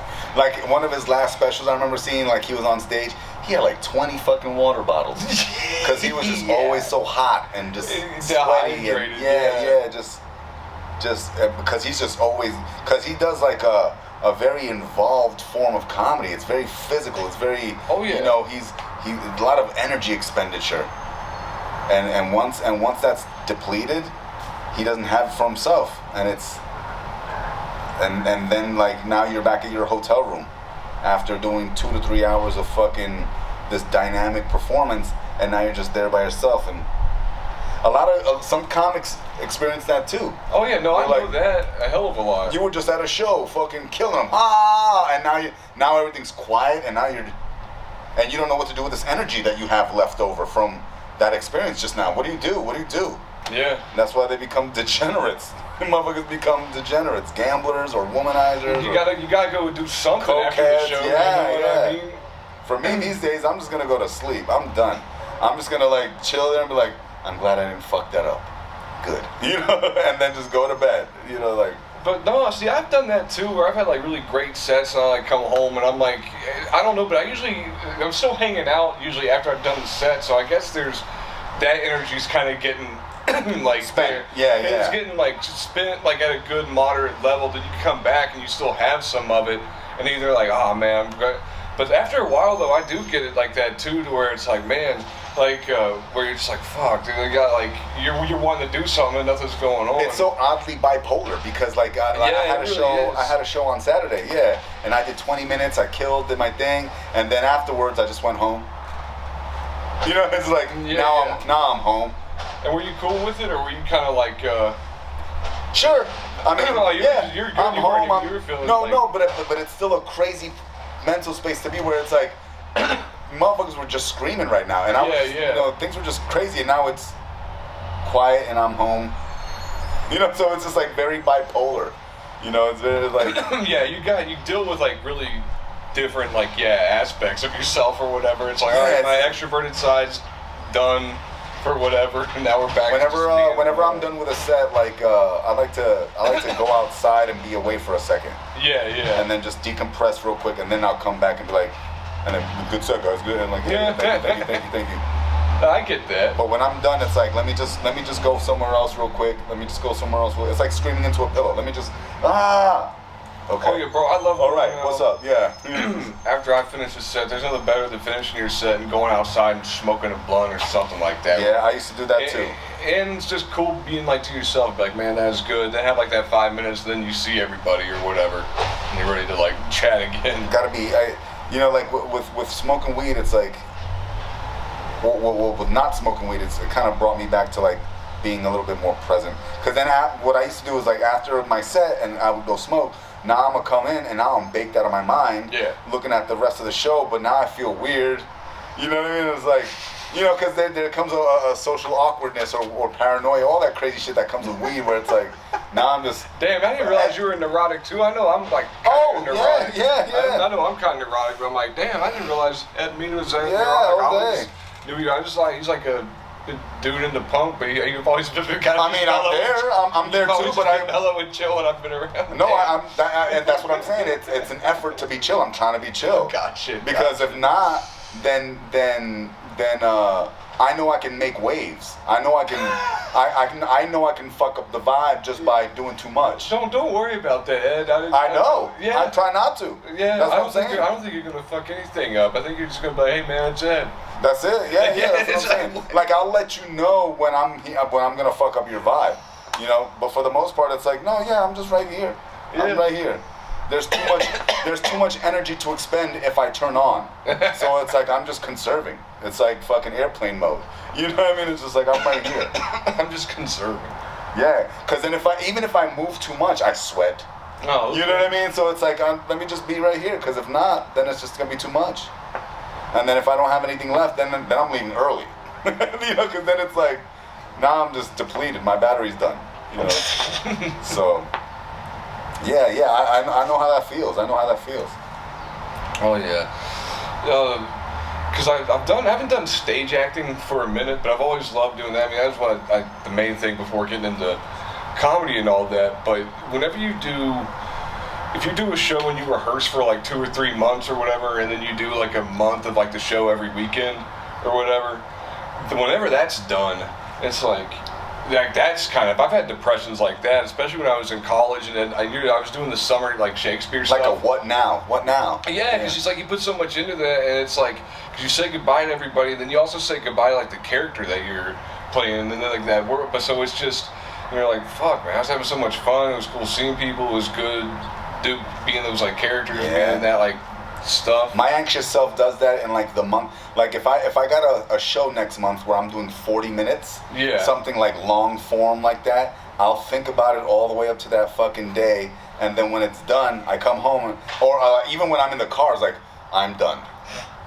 Finally, you know, it came and it went, because I focus too much on it. Like I hate. It becomes like a dreading it, where it's like, all right, 3 days till that fucking show. Yeah. 2 days till that fucking show. 1 day to that fucking show. The show. So I become single-minded in that, and I hate it, because then it's like I can't focus on many other things. You know what I mean? And it's like, and that affects me, because even in general, because that's how I procrastinate. You know what I mean? Because then I'll ignore it. Let's say 4 days till that show. Like, I should write, but I don't. 3 days to that show. I should write, but I don't. You know, and then the day of, that's when I'll write, because then I'll cram into it, because then I can focus all the focus and worry all the worry, because all that worry won't be happening for 3 days. It only happened for 4 hours until the show, and then once it's done, it's fucking done, and I don't have to fucking worry anymore. Yeah. You know what I mean? So I procrastinate all the way up to the day of, which is not always the best, because you kind of have to plan sometimes. And in those 4 days or a week or whatever, you can write out stuff, rehearse it, drop stuff, add stuff, but all that adds to my worry about it.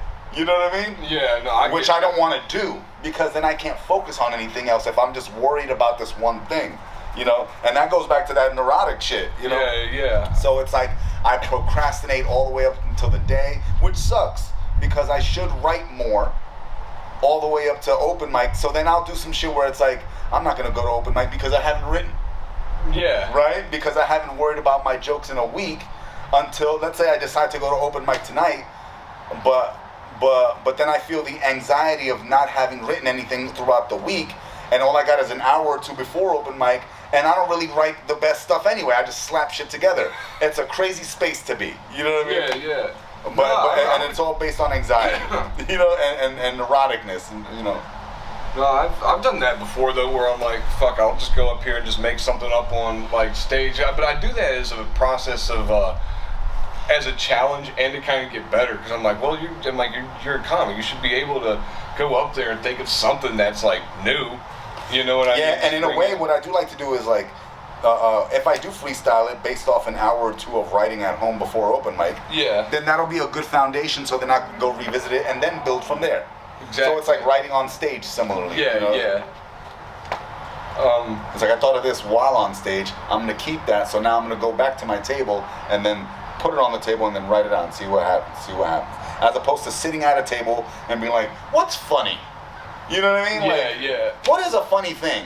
I try to be in the moment and find that funny right there, then grab that and be like, all right, I'll be right back. Work on it and be like, all right, it's funnier now. You know what I mean? I've made it funnier. No, exactly.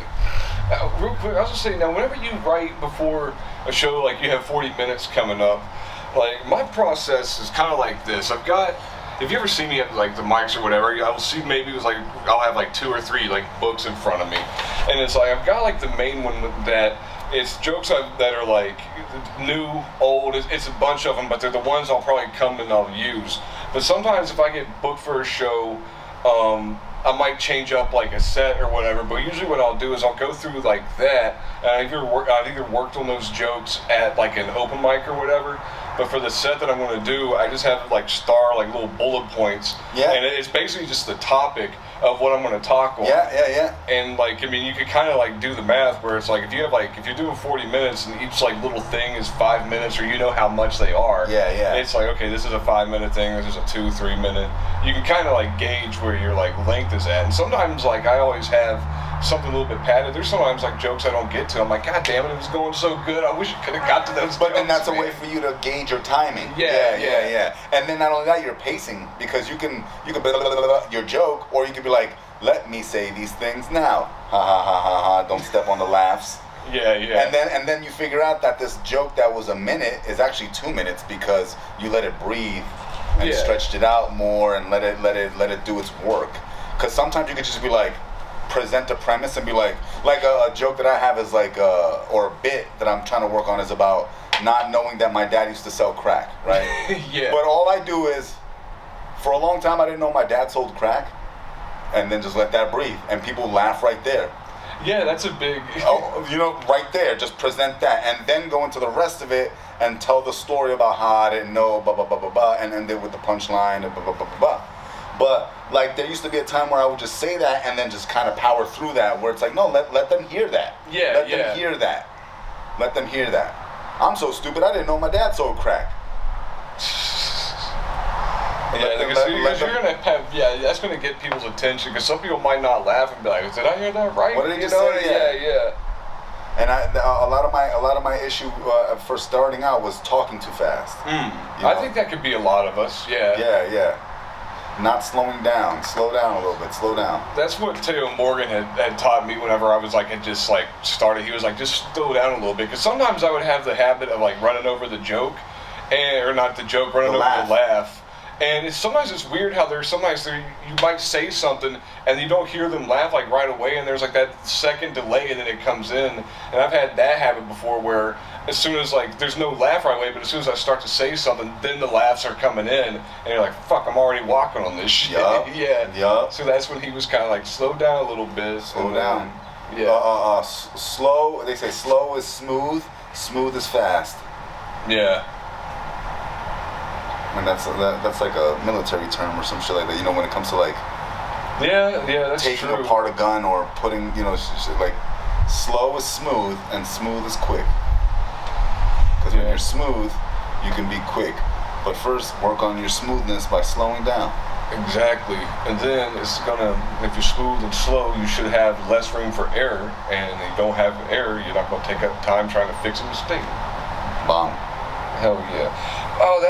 I was going to ask that too, but since so you said your dad would get arrested and get deported, but he always would somehow make his way back to him. How did this happen? 2 more times, sneaking in. God knows how.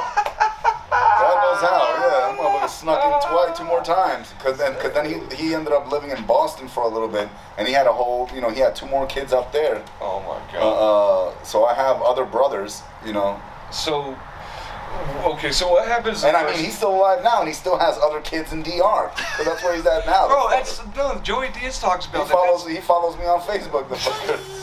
Bro, that's like all those families. Anytime someone comes to America and they go back for whatever reason, there's always a double family.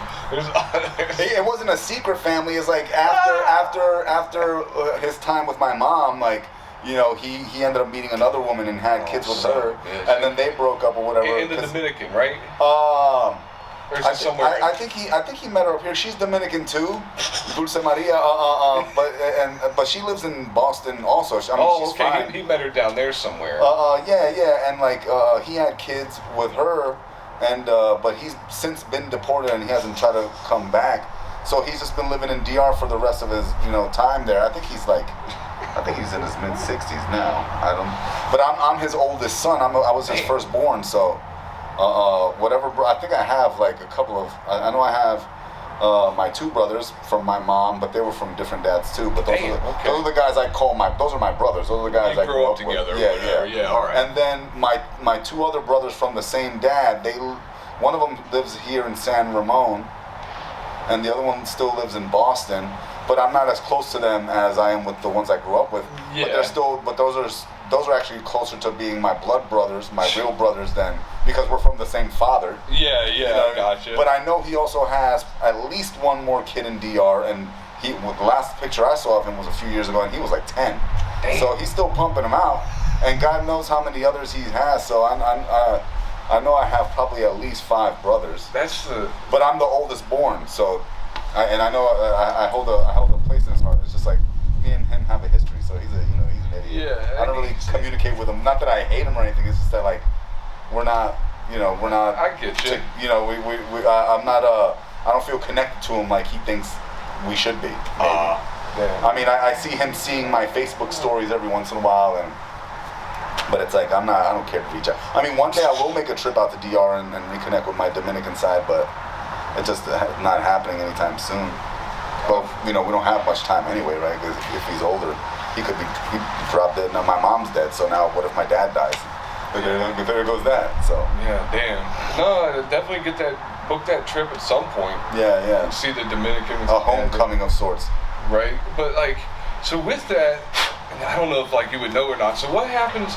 So he gets deported the first time, and how long was he gone? I don't really know much about all that stuff. I just know that he came back a couple more times, and the last time I heard he got caught with some drugs in the car. He did 5 years in prison, then got deported. You know what I mean? And how long ago that was That was I was a kid probably. Okay. Yeah. I was probably a teenager. He would visit my mom every once in a while, and I would see him, and he would drop some money off or things like that. Or I think he was still in love with my mom back then, so he would try to make a pass at her. But she was with my stepdad at the time, so it's not happening. Yeah. But he still had she still kept the place in his heart. He had that Latin love root. Well, yeah, they were in love. It was a toxic love type of shit, but it just didn't last. But then there was I think one of the last times I saw him was when I was 15 or 16 like that, but that was years ago. And then he ended up getting arrested again and deported again. So then, and that was the last time I seen him. So it's been years. But I've seen him again since, but through Facebook pictures. Yeah, I follow. And through other cousins and shit that still follow me on Facebook and. I'm your dad's cousin from shit like that. So it's okay. I mean, that's all well and good, but I'm not, It's the family's not getting together. I'm just not connected. Connected with them, and No, so what's he doing down the Dominican? Do you know it all? Is he? That's where he lives. I mean, he's a Dominican man, so that's. Yeah, but so is he just chilling by the beach? Is he in? Oh, he's probably working. He's I think he's a farmer. Oh, okay. Yeah. I think he farms a little bit, and I'm not sure exactly what he does, but I know it's enough to sustain a life. Gotcha. And when he was selling drugs and shit up here, he was sending a lot of that money back anyway. So yeah. So I think he built himself a house and got himself some cars because the American dollar could stretch out pretty well out there. Oh yeah. No, that's what I'm saying. That'd be the move. I mean, I'd love to go out there to the Dominican, or I think I'd like to go to the Philippines, but I'm man, they get mad at me for smoking a joint out there. There's a death penalty. It's bro, what the hell is this? This is a plant that grew. I know.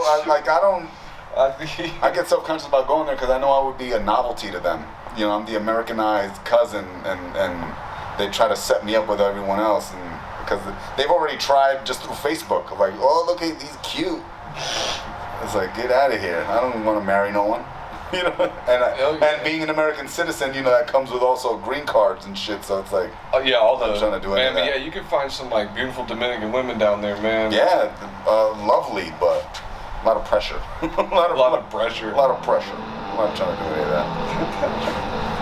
Okay, I think it's time to dip now. All right, man. 420, man. Oh, hell yeah. 420. But yeah, I can definitely be here all fucking day. Yeah, no, come over again for another one.